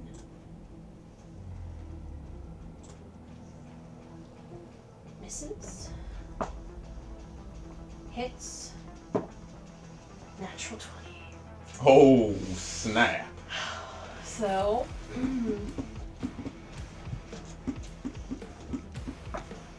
first hit. Oh, wow. Second hit is. Oh my god. You realize what you've done to me, Amber? Mm-hmm. You've put me with Tarlin again. Oh. You've managed to construct that type of situation. You have to decide right now, actually. Captain Melody rips into Tarlin. Tarlin is going to use a special ability to...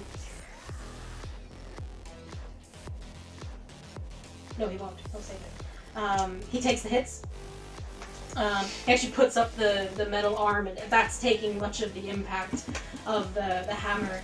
And you're close enough that you just hear him say, "It's good to see you again." And Melody there's just nothing but rage on her face. Oh, was it kind of like a flirty one, or was it like just like hi other captain, you know? More like the second one, Right, I'd say. Okay. Not really flirtation, no. Yeah, it's more of a... It's not like that, you're my disgruntled ex. No, God, no. No, okay. No. No, not a disgruntled ex. More like a... I've evaded you and Caché for so long. Yeah. Look, you're both here now. It's like, it's kind of that playfulness that he's getting across. She then is going to use... Hang on. Oh my god, there's so much happening. She's going to use...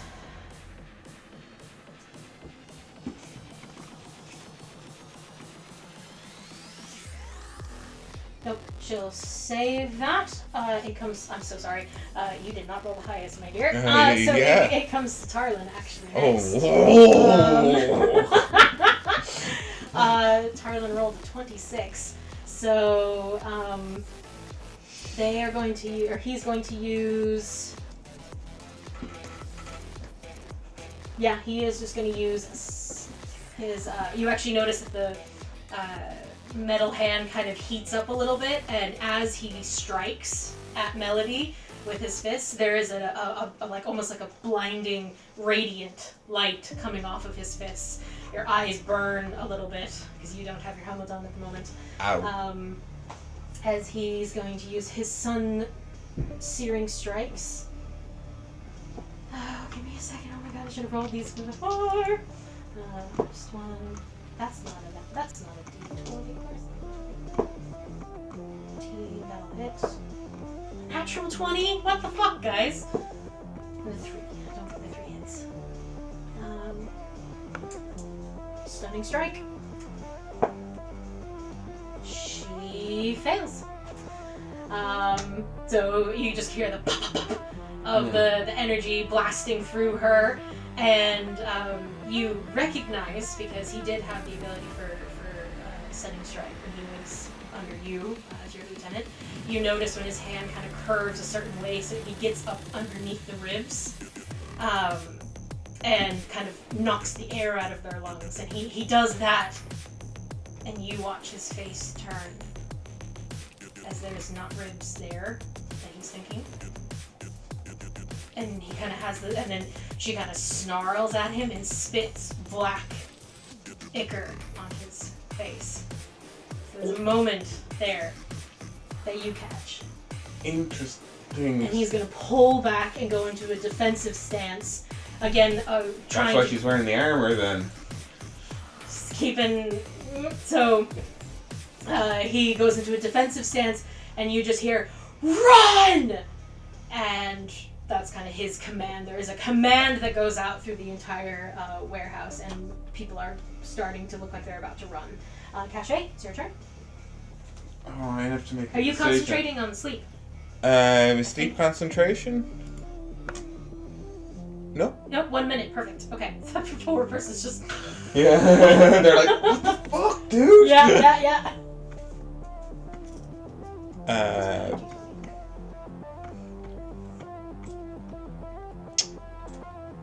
Time to make a decision, Caché. She hurt Locke. She did. She hurt a lot of people as she came over. This is the kind of shit that I left the military for.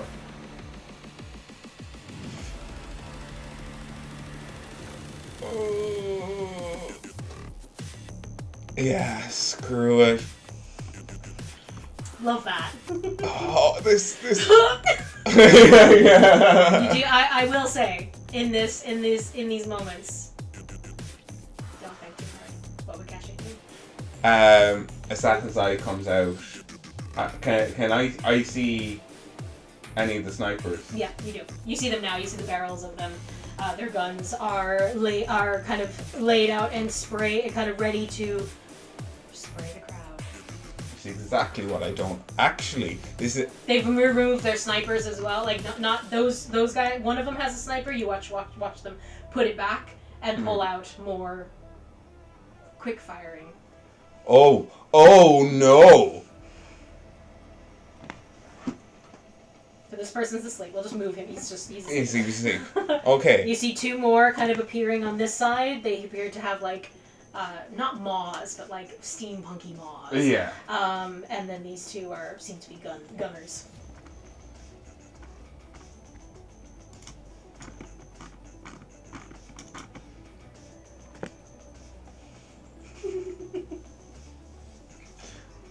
She's watching me go through my character sheet, and every time I go to do something interesting, she's giggling. So that's what's happening right now.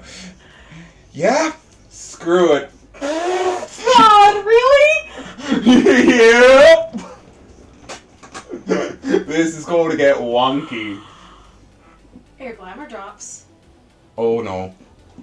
No, I'm not doing that. Terran reality is your full nightmare form, my dear. Like that is you. Yeah, embracing I'm nightmare. outing myself. so much there. Different plan. Okay. As much as I'm all for it. But Yeah. I just want to make sure that you are aware Aware, yeah, that no. your glamour will drop. There's no way you can perform that Without dropping. Yeah. Okay, that is completely fair. I want to see her watch me go to my next thing. Oh no. Are you fucking serious?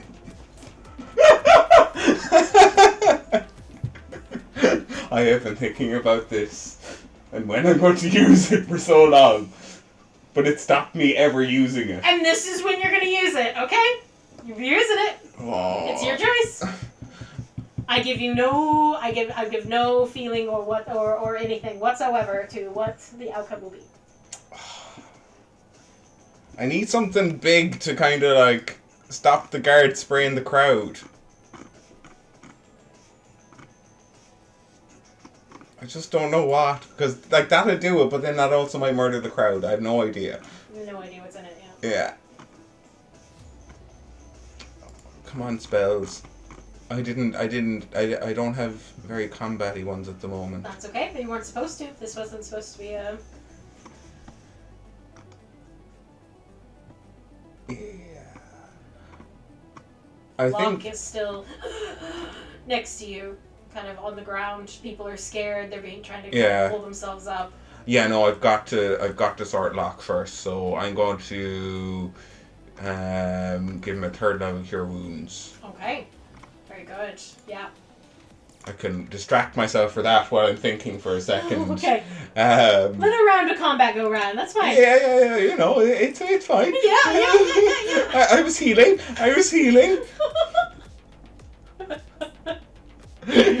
Yeah. Tarlin did give an order to run, so... Yeah, I'll wait to see okay, if the yeah. crowd can disperse, if they let the crowd disperse. Okay.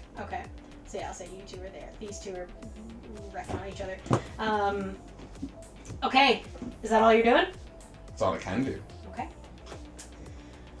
It comes to Quinn, who is going to use a very cool little bonus action ability where he's going to vanish and reappear next to kind of this crowd and Locke, seeing that you're helping, and kind of just says, "We need to get these people out of here," and kind of just starts pushing, like, "Come on, go!" and then pulls out a pistol and takes just a wild shot up at the top, trying to get them to duck. Yeah. I'm going to have this at disadvantage because it's not really a great... that's another natural 20, but an 11. And... that's 16, then 16 would normally hit, but they have bullet resistance, so they God are... damn they it, miss military that. outfits that I So- benefit from. Yep.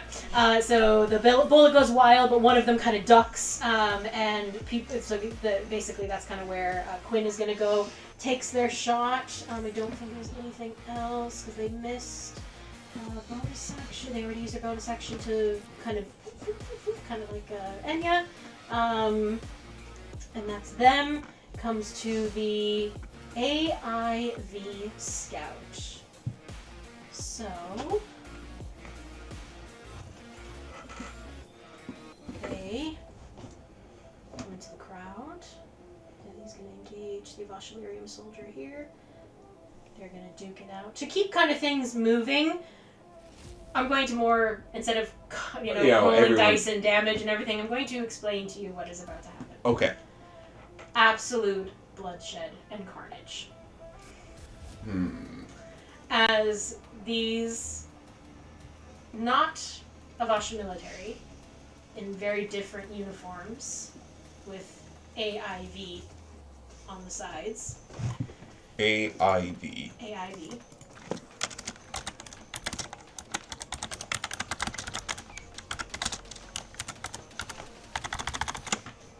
With precision fighting abilities, these soldiers rip through regular people, clawing their way basically towards the Voshilirium rebels. The rebels are trying to force people behind them. They're trying to put themselves in front, people are. We're gonna kind of move this a little bit along. Yeah. Where in the sense of people are starting to run and scatter. Voshilirium's moving forward. They're engaging. They're fighting with these soldiers. And while this happens again, because it's just one of you, so we're gonna have a little bit of fun with the storytelling. 2 troopers. These people, lands on the people because that's what's happening. 2 like souped up troopers, and your heart once more drops as a very familiar guardian presence is before you. Tarlin, engaged with Melody, has a moment as well. The 2 of you, he looks over at you as Rob's corpse, or whatever, husk, has been refortified and reused. The 2 of you just share a moment of just absolute pain you see on his face. Tarlin, truce!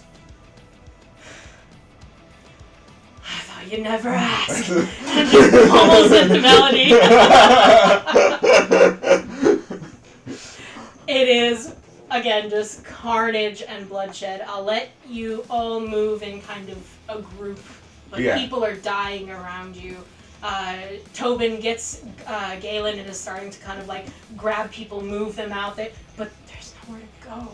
There's only that one freight elevator that you know of, and people are scattered. They're being cornered.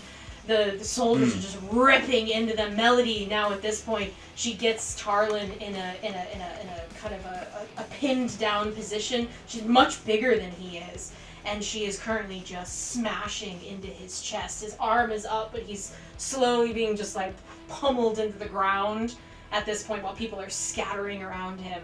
And she, at this point, make me a perception check.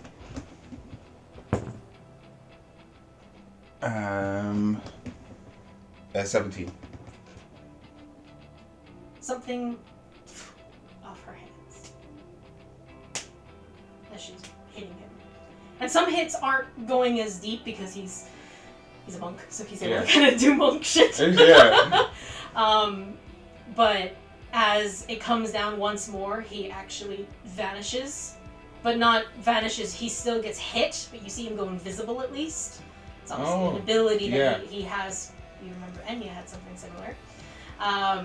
Where he's trying to kind of be unseen so that she has advantage kind of thing, and white scales come off her hands. And you feel and kind of hear the skittering of Tarlin as he's trying to get back to his feet, and you see Melody's just looking, her eyes are glowing red at this point. Skin is shifting. Oh my god, they made super soldiers. They made, and this is into my notes, guys. Super soldiers. So,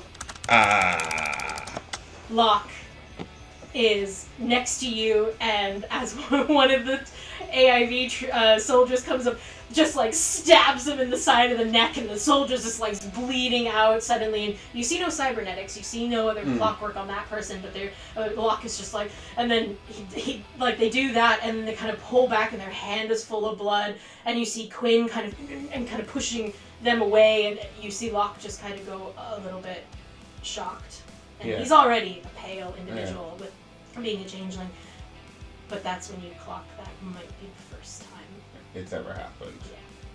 Fully. Yeah. Okay, cool. The soldier. I'm gonna, again, for continuity sake, we're gonna just have some fun with this. Yeah. And I feel like a stab in the neck is not something you're like about. Yeah. But another, like even one of the troopers kind of moves forward, and people are scattering, and another soldier comes up, and you see kind of glowing, kind of a cleric side, and they're going to go try to heal their friend that's on the ground. Is there anything you're doing? What are you doing? Yes, so I will turn to Locke and I will go, do you trust me? What you're about to see,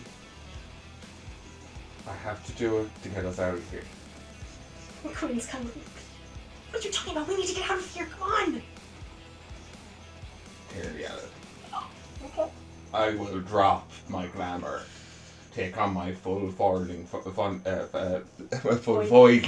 I don't know why I couldn't say that, and change this entire room But what I want to do is essentially, I'm going to turn this to kind of. What I'm basically trying to do is create this like dark terrain that will essentially funnel the people to the elevator, but will kind of obscure them from the soldiers and the fight that's happening with Melody and Tarlin. Okay. So to try and get as many to that at once. Fascinating. I love that. Okay, I think easily done. Remind me with the tear in reality, did we say that is a concentration? That, I'm pretty sure we did. I think it is concentration because you're keeping the tear open. Yes. Okay, cool. Brilliant. So you're concentrating on that. I'd say you can definitely, that's kind of all you're wanting to do in the sense of, like, with just the tear. Just the tear, yeah. Because we decided there was no damage or anything. It's No, just warping how people are seeing things. Yeah. Perfect. No problem. You do that, release, and it's like breaking chains away, letting your full self come out. And you release this terror reality. You don't really see Locke anymore because you are now encompassing this space. You are this space. You can hear and feel the fear all around you, and in some dark little place that's pleasant. Fear is empowering. You know it is. You do it. I feel at this moment, especially with new anarchist Caché, she leans into that. Right. Leaning into it, feeding off of the energy around you. This place becomes a torment. People are running, and they do seem to be able to escape, but they are seeing some shit. Hounds on 6 or 7 legs, smiling faces, whispers in the darkness. It is a tormented... everything they fear is being shown to them, but like in wisps that they can't quite understand. You know, when you're being traumatized, you don't know what's happening. Yeah. But they're all running in there, and they're blocked even by the soldiers themselves. And soldiers are confused. They're looking for and waiting for guidance while Melody is trying to look for Tarlin. And so there's chaos just happening everywhere, and you just feel the waves upon waves of fear. And it is just continuing to empower you, and it's like coming in and folding out further and further into the space, and it's taking over everything. And in that sliver of those places of darkness, there is nothing but terror for Locke. That would snap me out of it. Out of feeding on it? Yeah. Okay. I would be, oh crap. I was trying to get him out. That was the point of this. It was just a moment of intoxication from just feeling that amount of fear. Yeah. You actually do feel a little disappointment that the Shadowhound understands. Not today. Not today. Next time. When there isn't a child here.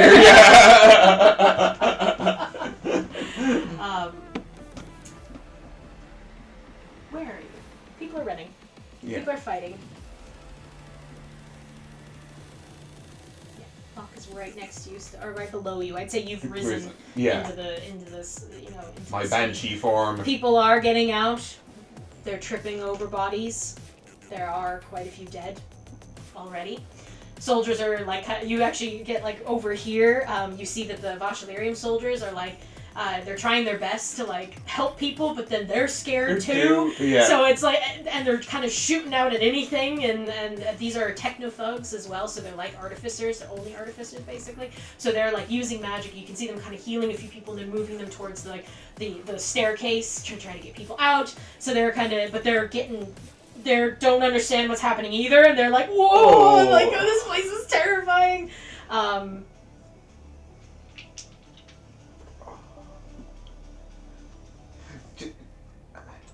I mean, No. everyone in the audience, have you ever felt that at just a point where you're like, I've been duped and manipulated into doing exactly what the DM wanted, and I feel like I've done that right now. It's all part of her plan.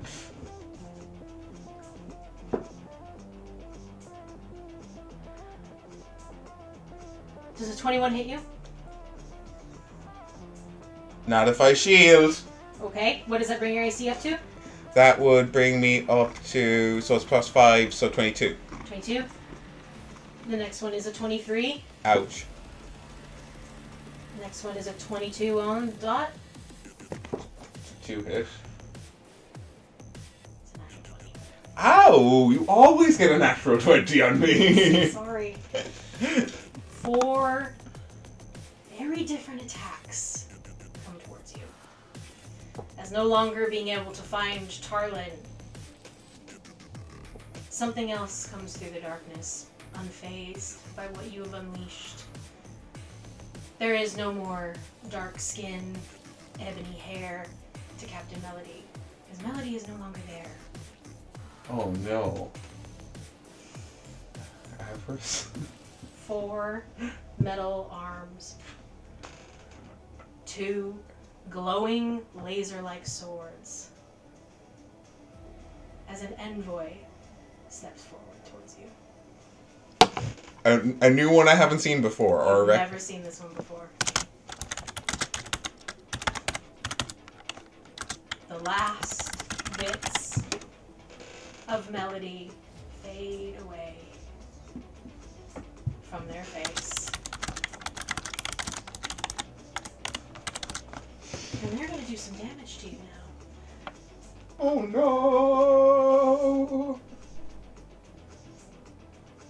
I just want everyone to know that Bane doesn't play around. Bane! So, Well, I wouldn't know that.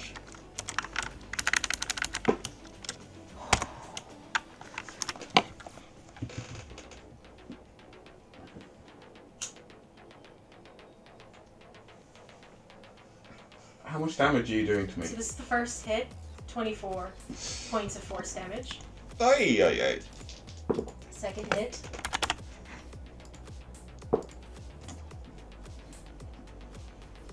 20 points. The last one is a natural 20. Oh, I'm dead. For sure. I'm gonna roll it. Do you have a cat? Can you roll something for me? Yeah. Can you roll me 3d12, please?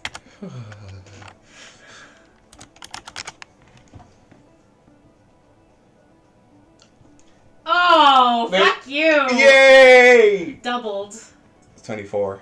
Plus 6, so... Oh, I'm dead anyway, 6, 7, 8, 9, 30.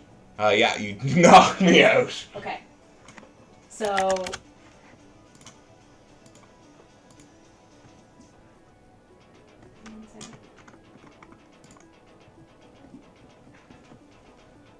And then Al shows up. One sec, I'll get him.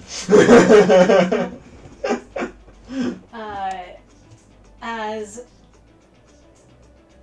Does he have that? He does. He actually does. That is crazy. As that last hit with this laser sword. Again, 4 arms, by the way. There's only 2 laser swords, and then their palms glow. General Grievous is coming at me. Very much General Grievous right now. Very lean as well, like compared to the... I mean, you haven't seen Venom, actually. Yeah. But this envoy in particular is very lean, very short compared to the Puppet Master as well. And as they are just tearing into you, they actually skewer you fully on the second hit, and they begin to lift you like up, and in the darkness that's flowing off of you, and you're getting just this sense of fear as you're feeling your own life drain from you. Tarlin comes in as his reaction.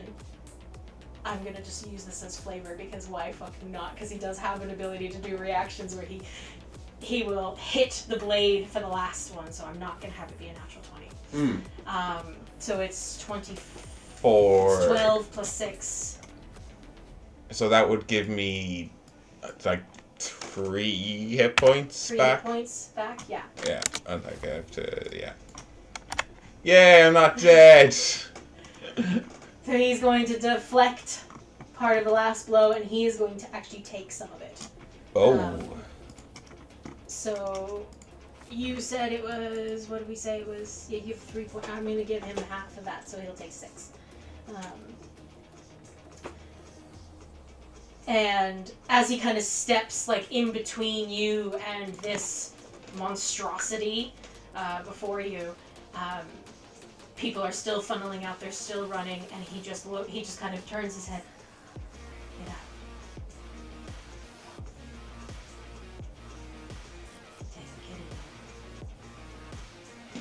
Look, and I no reaction to my voidling me at all. Not at all. Interesting. I'm obviously very crippled right now, so I'll definitely grab onto to Locke and pull him along. As long as he looks like he can defend himself at the moment, to be honest. He's looking okay. Yeah.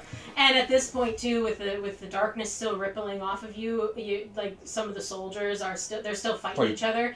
But you remember Tarlin being quite able to handle themselves if they can. Well, so I thought that about myself, and I am currently skewered, so... You don't know what's gonna happen. That's your So that's your choice. Do you leave him? Do you leave the Vashalirium? Do you leave the people that are still trapped here? Would Caché leave them? No, but she would send Locke.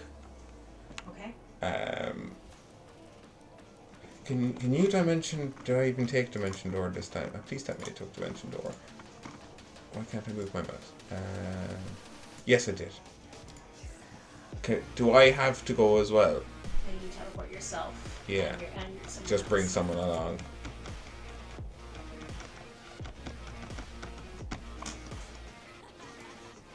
I'm just gonna turn to Locke. This is Terry. He's going to take you out. Fully in voidling form, this creature just and Locke's like, ah! He's really nice, I promise. Trust me. Okay. Just hyperventilating. Quinn is actually looking at you and at Locke and just immediately hooks Locke in and looks at Terry. I goes to like reach for Terry, but there's nothing there. Yeah. So they're kind of like looking at you like, what do we do? Just follow him. He'll take you to the safest place. Yeah, just gets Locke and they run. Yeah. Yeah. He can also get you through any of the nightmare shit that's left in between. I was gonna say actually Terry kind of like loops almost around them a little bit and kind of provides so that Quinn has a clear vision through, no longer seeing like all these like crazy nightmares. And shit. So that you. I should have a concentration check. You should have 3 actually. Concentration checks. That is fine. It's 13. That's a 2. So the second one, the last, that was 16. So, yeah. I'll say for the purposes of that, and then as that's happening, you've taken so much damage as well that the darkness fades. And as the tethers are slowly being pulled back into yourself, you feel Locke and Quinn get a whip. Yeah, perfect. Okay. All that's really left at this point are 2 of the Avashalirium techno thugs. 1 trooper is down. Rob is still up. Melody, or whatever the fuck is in front of you, is still up. And 2 of the riflemen are still up, but these are gone. And 1 of the troopers is gone. And I'd say at this point, people are... I'll leave a few dead bodies, because why not? Yeah. But like most of the people are out now. I'd say combatants left. I'd say it's combatants left, basically, yeah. Okay. I'd say even that one. No, that one's gone as well. There's only 1 rifleman, but he's looking real hurt. These guys have gotten out. I'll turn to Taryn. Have you a way out? It's not a very nice one. What is it? He just looks at you and goes, just run. I've got a distraction. I don't know exactly what it is, but I trust you. I don't know why. Are you releasing the Pokeball? I'm releasing the Pokeball. Fucking fantastic, everyone! Oh my god. Okay. I've had this for so long. I am so glad I got to use it. So Rifle, Trooper, Avashalirin, these two now have actually funneled out with everyone else. So yeah, it's mainly Tarlin left, and then these two guys. You're hanging on. I have read. The envoy is in front of you as well. You release the Pokeball. Yeah. Okay, so as you release the Pokeball, it skitters to the ground, kind of shakes a bit, and then opens. And out pops a giant lion body with wings, a goat for a second head, a snake for a tail. It's Chimera. The Chimera. Ooh. Go ahead and roll me a D100. Yay! Above 50, it is not going to immediately rip into you. Oh, okay. Come on, above 50. No, it's a 28. I'm dead. Cool. So this thing just is absolutely hostile to everything in this room. Okay. Perfect. I don't have a Chimera. I wasn't expecting. So we're gonna use this white piece of paper. Yeah, that is perfect. My crazy mind. I don't think anyone can predict. Nope, wasn't expecting that. So I'm gonna say, where do you put your Chimera? I would have. So we've got Tarlin here. We've got soldiers here. Oh yeah, actually Tarlin's right next. You two are right next to each other while the envoy is like. Yeah, I'm kind of going to put it because, to be honest, the most dangerous thing in this room is the envoy. So I need it to be kind of there. Yeah. I'd say this thing appears and just rips into the soldier next to them and just tears them asunder, and the person is screaming, and the gun flies out of their hand like they're just being torn apart by this thing. You see, like, the envoy kind of turns a bit, and even Rob as well kind of turns towards it. There's a new threat in the room. But still very much focused on the two of you as well, and Tarlin kind of looks back at Rob and just says, "You just don't look at it." Can we let it still exist?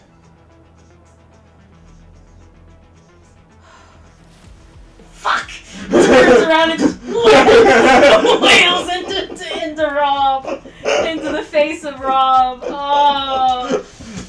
All right. Go on. What are you doing? Well, you guys can work together then on this one. Okay, perfect. So in that case, if you want to work, like if you want to actually work together, or yeah. So what I my kind of vision is that we've done this before. So well-oiled machine. He kind of he punches things, then I'm like, and then while they're distracted with being punches, I'm jumping over, giving a shot in the head. Yeah, you know, that kind like of. Just like and Abe, like when Tarlin does a kick, you like underneath the leg. Like, yeah, exactly. Oh, it's beautiful. The two of you, it's like a dance that you fall into rhythm so quickly again. So go ahead, roll. What are you using? What gun are you using? This is trouble time. Trouble time. Yeah, I'm also going to see if I can impress him. You know, put a couple of spell slots into that. Oh, go on. Who are you aiming at? The envoy or? Oh, I'm taking out Rob. Are you oh yeah, we're taking out. Let's go ahead and roll the hit. I think that's a dirty 20. Dirty 20 definitely hits. Yeah 21. And that hits Rob. Yeah, and then so that is. What spell slots do I have left?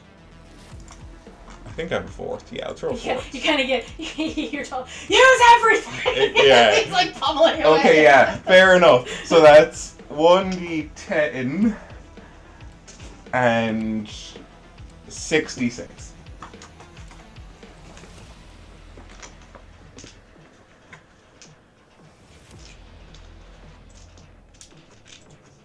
Alrighty.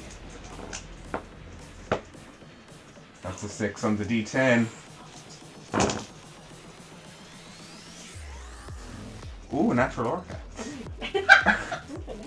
My dice as Orcan. So 6 plus 2 is 8. Plus 2 is 10. Plus 2 is 12. It's a lot of 2s. Plus 3 is 15. Plus 5 is 20. Plus 6 is 26. And then there's a plus 4 from trouble, right?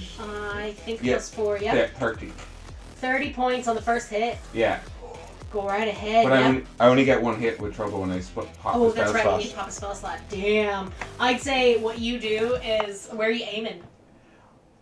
To be- Harlan's hits. Like, Yeah, I mean, like, what I'm kind of hoping is it's literally a case of Karen needs him in the head, so he's now focusing on the leg, and he goes to stop Yeah. another kick, and then it's like, well, I come in under, and he's just looking at a barrel of a gun. Oh, brilliant. Yeah. And like it's almost like Tarla knows exactly where you might be Yeah. and moves perfectly out of the way, and you aim the gun up and you just shoot right into the face of Rob, and it takes away the metal pieces of the face, and it's at that moment kind of looking up at Rob. It's not. It might be the form, it might be the body.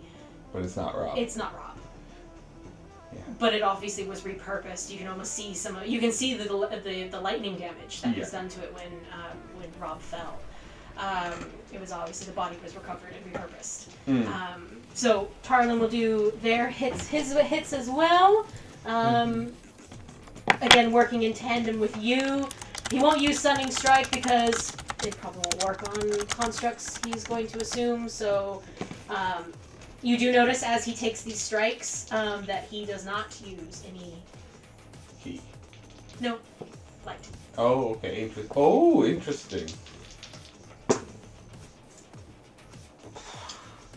Those are terrible rolls, Tarlin. Unarmed strikes is 16 and a 15. Nope, neither hit. Fury of Blows. Take 2 more hits. One sec. Does the new Bardic Inspiration, does that work on attack rolls? It does. It does, yeah. I'm going to pump him a D8. Okay, a D8. Yeah, I will. Literally, I kind of wanted to be more of like the battle frenzy of us doing it together. Kind of brings back that memory, and You just immediately empower him and everything. And even as like Rob is going to do like a reactionary hit towards you, Tarlin with the metal arm just it away in these fights as he's kind of going along. So yeah, so a D8. I rolled an 8, so that does hit. So yeah, he's gonna do, I think his force damage is, that's great. So 10, great on damage, 8 points on the first one, monks, 8, 14 on the next one,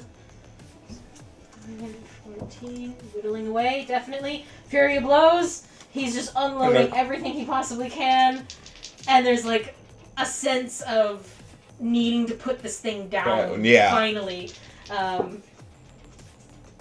Okay, a natural 1 isn't going to hit, but a 14 will hit. So he's going to roll his damage again. That's 11. Okay, so you've done 30, 45, 14. This thing, Rob is hanging on by a thread, but is still up. It's kind of jittery. The voice being mauled at the moment by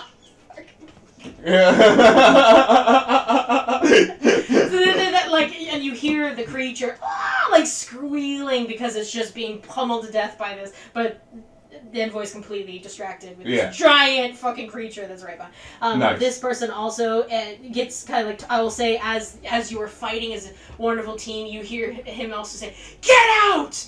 And the rest of the Valshalarim just scatter. Yeah. They hear their general giving orders and they run. So it is now truly just the two of you. This guy's mauled to death. And Rob. Okay, let's just a few hit points. Let's murder him. Tarlin's like, fucking go, and just unleash. Are you doing anything? Oh yeah, I'm I'm going to pop another shot. Go right ahead. Yeah, another 4th level. Another 4th level. So where's my? 7 plus 8 is 15. Doesn't hit, but Wait. Oh no, I've already. Is this? Does this count? Oh, this would be my turn again. So It would be your new I turn. can inspire myself. Can you? I'm pretty sure you can inspire yourself. Yeah. Oh, he doesn't. Yeah. He doesn't have that ability anymore now. I just. Yeah. So I'm going to inspire myself. Inspire Give yourself. myself a D8, and Is your reaction? That's a bonus action. Oh, it's a book. Oh, brilliant. Okay. Because it's on my Bonus action. turn. No, you're right. Yeah. You're right. Yeah, Yeah, so that's an extra 4, so that's 19 to hit. that hits. Woo! Just hits. That's their armor Yeah. class. And then, so, ooh, the D10 got me a 9. Come Ooh, on, the rest. Nice. Come on, the rest. Okay, so 5 plus 5 is 10, plus 4 is 14, plus 2. Wait, it was 66, wasn't it? Where's my other 2d6? So plus 2 is. Do you need 2d6? No, I have it here. 16, and then the other 2. Oh, 4 is 20, 23. So 23 plus 9 is 32. 32.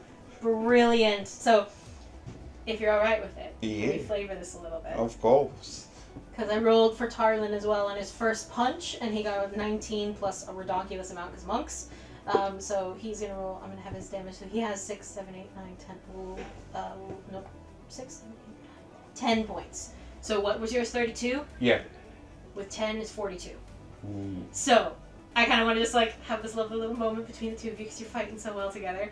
That how do you feel about him with it's force damage, right? With trouble. Yeah. He deals force with his fists. Mm. So in a way, he almost like kind of encompasses the power of your shot, and both of you Mm. straight through. Where are we aiming? Where are you aiming? Oh, I'm taking out his face because Okay. they should not be using Rob's face. I agree. So immediately through and it's through the metal arm as well. So he just punches through the metal. Oh God! Grabs on. Looks straight through the back of the skull, and your shot as well with that too. Like it was almost like together, you both just empowered. Kamehameha stuff. Absolutely. Rob falls to the knees, rips his hand out, and there's just like oil and ichor and just gross stuff that obviously would be in some kind of trooper. Yeah. And Tarlin just is kind of breathing heavy. Please tell me you're the way out. I do. Embrace the darkness, my friend. And I dimension door out. Oh! Fucking right, that's the end voice just getting involved. Oh, yeah. Perfect. Where are you going? So to be honest, I'm pretty sure just getting to the top of the elevator is 500 feet. I'd say so, yeah. You know, yeah, so yeah. kind of getting there to a place where we can. Kind of get into a spot. Yeah.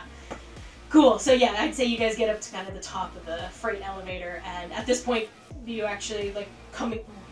Let's change the music real quick. To something a little bit more. Let's do that. Why not? A little emotional. As you come up. There we go. Sorry, everybody. You have to listen to me do all this. You come up to the top of the freight elevator, and both of you are kind of breathing heavy, and you glance across the warehouse, and you see that the workers that were there before are all dead. They got them coming down. So they just went, screw this, I don't care if they're not involved, murder them anyway. You can feel from Tarlin as well just this sense of like anger, and a few of the Ashilarium soldiers as well are still funneling people out, helping people. Being artificers themselves, they actually you see healing magic similar, not exactly like Gizmos, but you recognize it. Yeah. Some of them have shots that they just stab into people's necks, and you kind of embrace the energy, and it's, as Tarlin's just kind of looking around, and you can just see on his face just that same anger that you saw in the dream, but this self-loathing that he couldn't stop it. That's what you're kind of reading on his face. We won't let this happen again. No, we won't. I don't give a fuck what happened between us in the past. This is too far. I'm extending our truce. If you'd have it.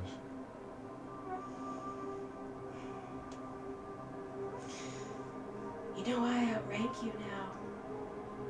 I never said I'm joining. We need you, Caché. We need everyone.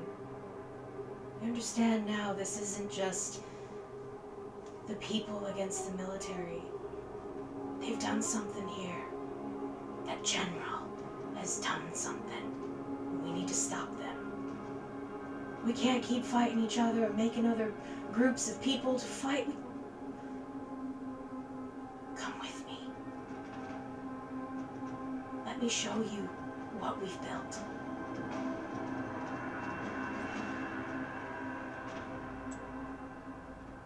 Just know, you still probably only have me as a consulting role. I don't know if I can be a full map.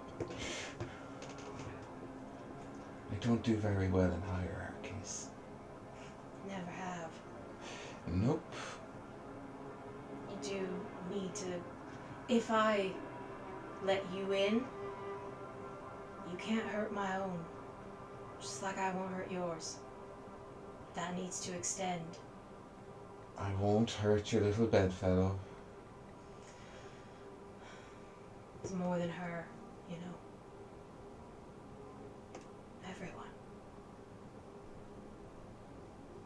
As long as they don't do this, staring out into the gore.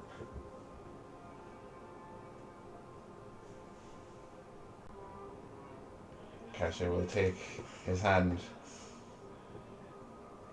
It was good to fight like that. I missed it. But you saw what Melody had become. That wasn't Melody. Either Melody's long gone or he's done something else to her. But that thing, Envoy. Envoy. One of those killed Pierre. I know.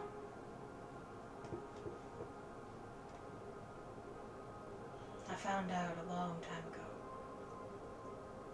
When I first came to terms with it. What else they did. Those envoys they used destroyed everything, but also planted the seeds of this war. We can't let them do that again. Yeah. I will say that those envoys have,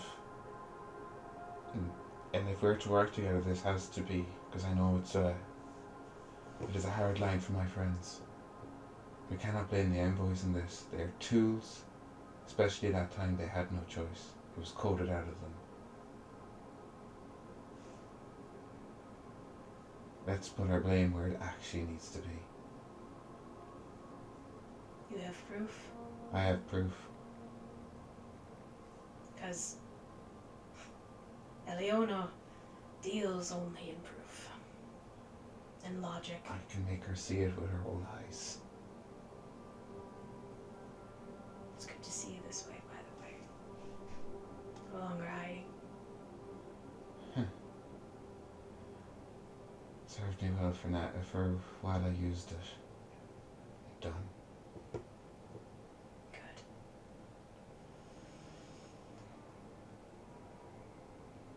Go.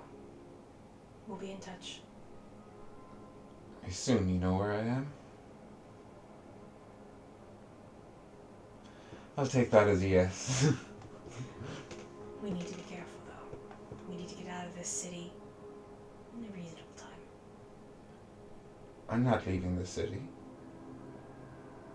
We need to regroup with the others.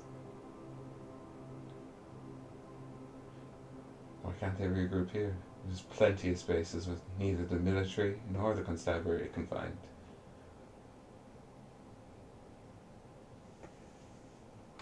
Like where? I've been running in the underground of this city a lot longer than you have, Caché. We're not in Carnival Row.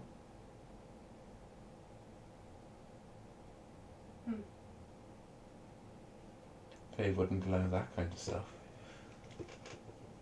Interesting. Alright.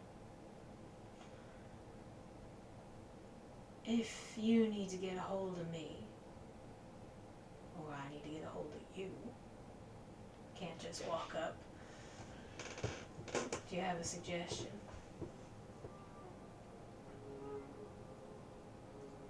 Dream. Dream.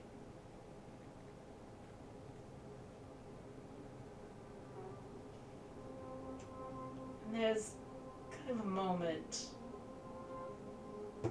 where he's looking at you. Going, uh-oh.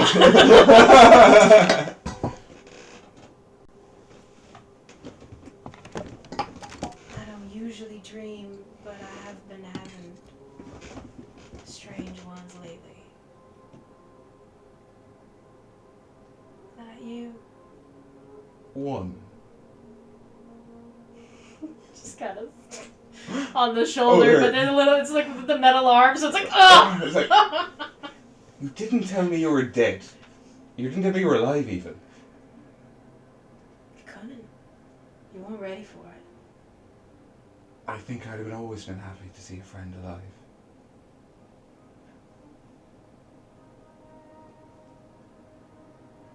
I wanted to die, Caché. A long, long time. You think I didn't?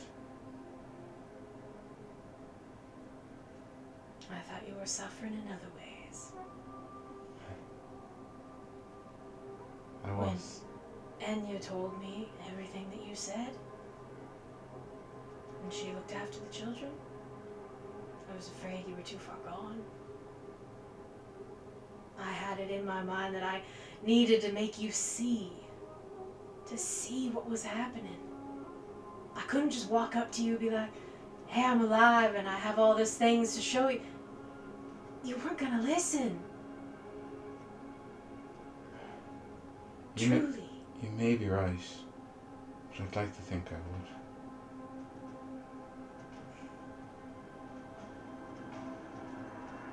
The Caché that hid behind a glamour all the time. I mean, voidlings aren't really accepted. No, I understand that, but I knew something had to have happened to you.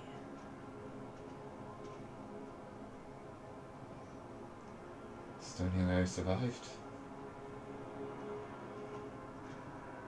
Well, we all have our scars.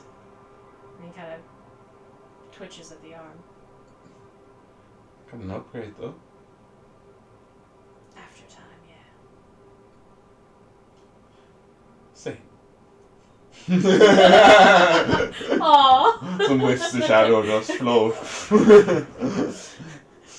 It's at that point, I'd say, that you hear, no, we have to go back for them. We had an order. Look, we have to go. And they're like outside, kind of, the doors have been kind of opened a bit. Yeah, as I'm hearing that, I'll just say, "Tension!" to see if I hear anything. Locke hasn't been trained in the military. Yeah, but whatchamacallit should have been. Who? Quinn? Yeah, as in, like, I want to see how, because they were like, the general, I was given an order, so that's why I was just going to see if they react to that. Okay. Yeah. Alright. It's... See how they react to Yeah, go on. Yeah. Quinn kind of straightens up a bit. There's only 2 surviving of Ashularian rebels. Everyone else has been kind of dispersed, but they're still running into the city. Like, I mean, because they have no idea if they're going to be chased. Sorry. But yeah, Quinn kind of straightens up a little bit and then kind of looks over at you and Tarlin and kind of just mind isn't quite understanding what's happening, because obviously the last time there was a lot of and Locke kind of looks at you and kind of goes towards you and then stops, and they're processing a lot on their face. You're still in your voidling form, I'm assuming. I'm assuming, yeah. It's been 10 minutes to put on a glamour anyway. I haven't got time for that. Okay. Harlan just says, I don't think that thing's gonna last much longer against. You should know. That one's name is Bane. Bane. Yeah. B-A-N-3. N3. Ooh. I have some experts in that department. Interesting. Those your little friends? I wouldn't call one of them little. Oh, alright. Trying to kind of figure out which one you mean.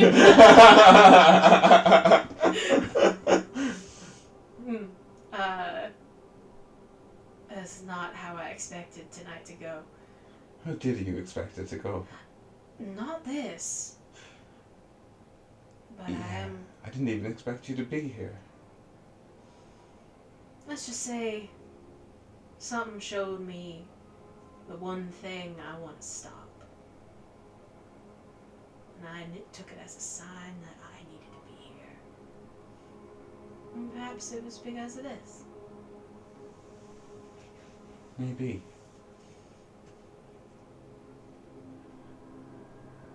I hope you know this still doesn't mean I'm not going to shoot barbs at Enya.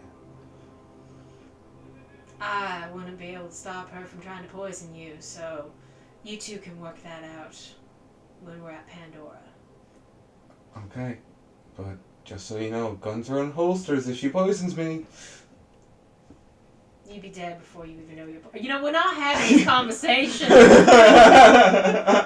I need you to just give her a chance. I know she deceived you. I deceived you. I own that. And you did her job well. That she did. And I didn't do mine well enough. It's good to have you back. Don't know if I'm quite ready to say that yet. Maybe when I've seen this is all real. Take care of them. I will. They might be scared now, but they'll get over it. Yeah. They could see worse stuff before this all ends. That I agree. Locke, official member. Welcome. Quinn kind of, yeah! Locke just looks mortified. It doesn't mean you have to take it, Locke.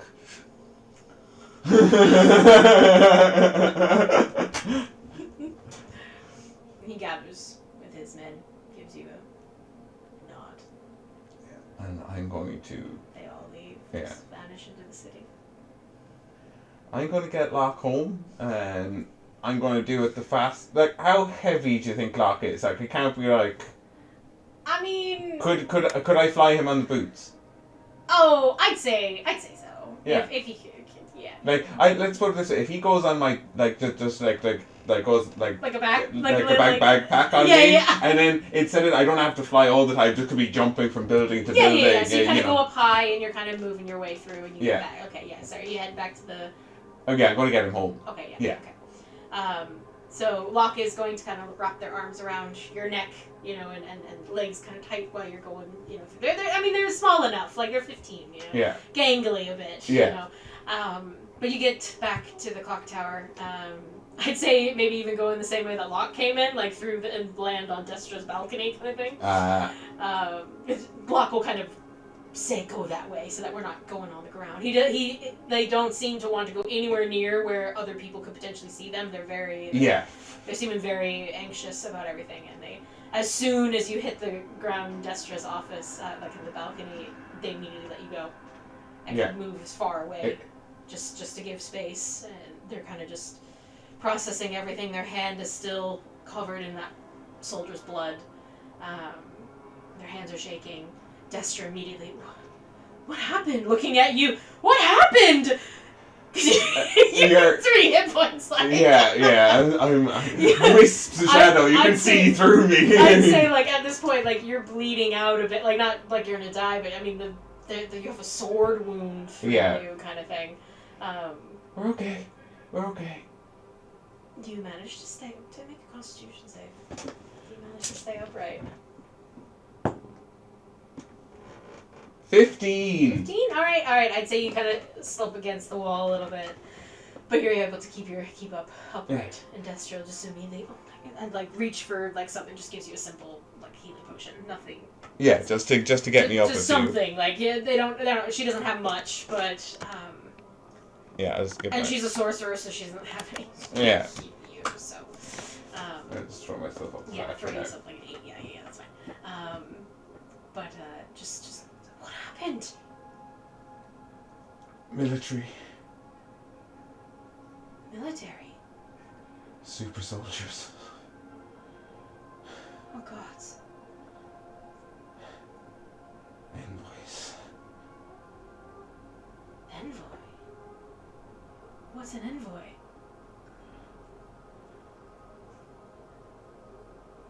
A machine capable of great destruction. Is it that construct that Gizmo mentioned just briefly? Not the word envoy, but they said something about it. He said something about something that was well advanced. Yes. That's the type of being that we were attacked with. And just immediately looks to Locke, runs over to him, or there's them, just looking them over. I'm fine.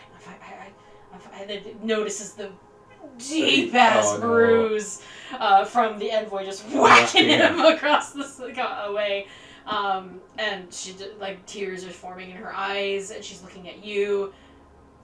And there's a moment, too, where she was looking at Locke, she was looking at you, she recognized you, but then you're in your voidling form, and she didn't clock everything then, and now she's seeing you and realizing what's happening in front of her, and just, okay, I need you to explain a lot more than what you're...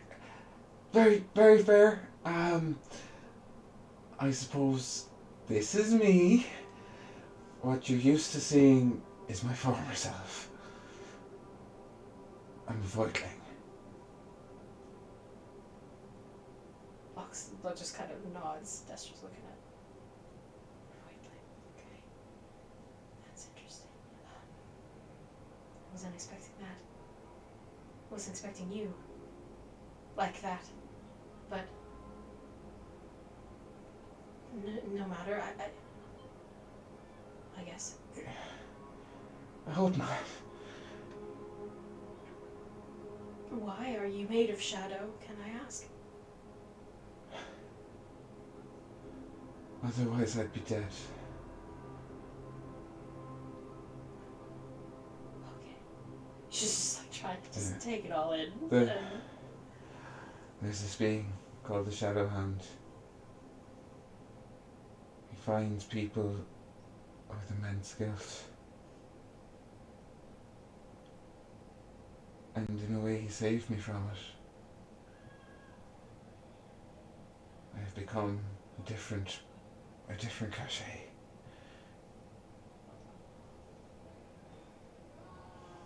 Locke speaks for the first time. Yeah. You can't stay here.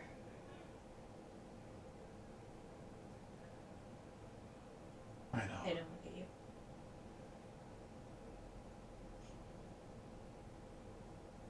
I'm sorry. But not with the children. Of course. Destra just... Well, maybe we can talk about it. No! She can't stay here. Destra kind of looks at you. I'll talk to her. It's okay. I understand. I understand. block begins to move out further away from you, but just more just to get distance and space. They are stark white. They just look like they're processing a lot at the moment. But Destra just kind of says to you, do you have a place to go? Yes, I'll be okay. Are you sure? Yes. I'm sorry. It's okay. And Locke, I didn't mean to do that. It was just the only way out. I'm sure. I'm sure. They'll come around. They always do. I'll nod and I'll jump from the balcony and fly off. Yeah. Okay, Terry. The Spider-Man. Yeah, so you're able to, start jumping roof to roof. You are bleeding. You are in pain. Where are you going? Where is Caché going? I mean, she has to go back to the boys at this stage. Okay. Dead of night. Move your way through. Are you doing anything to help yourself? Do you have anything? I have my medical thing. I definitely tourniquet myself. Okay, so so I'd say you find a quiet roof, staring up at the darkened sky. Some of the stars are shining through, and you're able to kind of cover the wound. Maybe not heal yourself if you don't have any, if you don't want to use any spells, but. I think I. Ooh, I do have a potion of healing. Go on. Yeah, I'll throw another of that. So that's. Throw another one of that in. So that's 2d4 and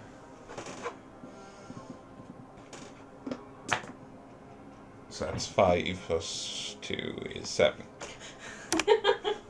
Whole whopping 7. 15. Nothing a good night's sleep won't fix.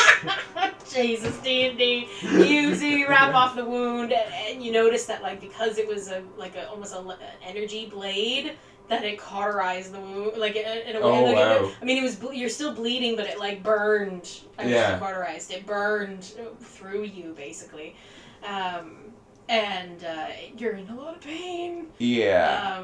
And it's just you're tired as well. So you've gone all the way to the steam ward. To get back to Razlairs, you have to go all the way across again, back to the casino, which is up in the upper gem ward. And I'd say for the speediness of the story, you waltz up. Are you waltzing up to the casino? There's the casino. Is there any upper story, kind of windows and stuff that I could possibly fly in and just kind of shout for Razlair then, because I know he'll hear me. I'd say, the casino is weird, because now that you've seen way more of it, you realize that it's not a very tall building. It's actually only 1 story tall, and you're realizing, it's because everything's down. Yeah. You can go into, the upper floors. I'd say you find one of the workers as well, one of the tiefling workers, and, they kind of stop. Are you supposed to... Good heavens, what happened to you? Get Razlair. Get Razlair. Persuasion check. At advantage, because you're scary and you're bleeding. Where's my other D20 gone? It's float away. Oh, there it is. Oh, 19 plus 8. Yeah. All right! Just grabs on you. You both kind of vanish and appear in the lounge. I'd say for the lovely sake of starting the next game, you will just appear with this now fully fledged succubus. Her wings are out as she's bamfed you into the lounge. And you sprawl out. It's intimidated succubus. Yeah. And just convinced her to just take you. She does, they would all be aware of, certain people allowed to go see the Razlair, so, so she takes you down there and you sprawl out, in front of, the rest of the fire, game. just And I think we'll leave it there. Woo! That was fucking phenomenal. Oh my god, Amber. Oh my god. Oh my god! the revelations. Super soldiers, Carolyn. Oh my god, so much happened. Oh Congratulations on your first one shot. What time is it? yeah, this went. Hey there, Wanderers! DM Ember here with a few holiday announcements. This will be our last episode of 2024, as we will all be taking a long rest for the holiday season. All of us here at Wanderlustdnd want to thank you for being a part of this journey so far. When we started this campaign and the podcast in 2023, we never expected so many of you to join us on this adventure and grow to love these characters and the story as much as we have. From all of us here at Wanderlustdnd, we hope you have a wonderful holiday season. Whether with your family, your friends, or your found family, we love you all, and we'll see you in the next episode.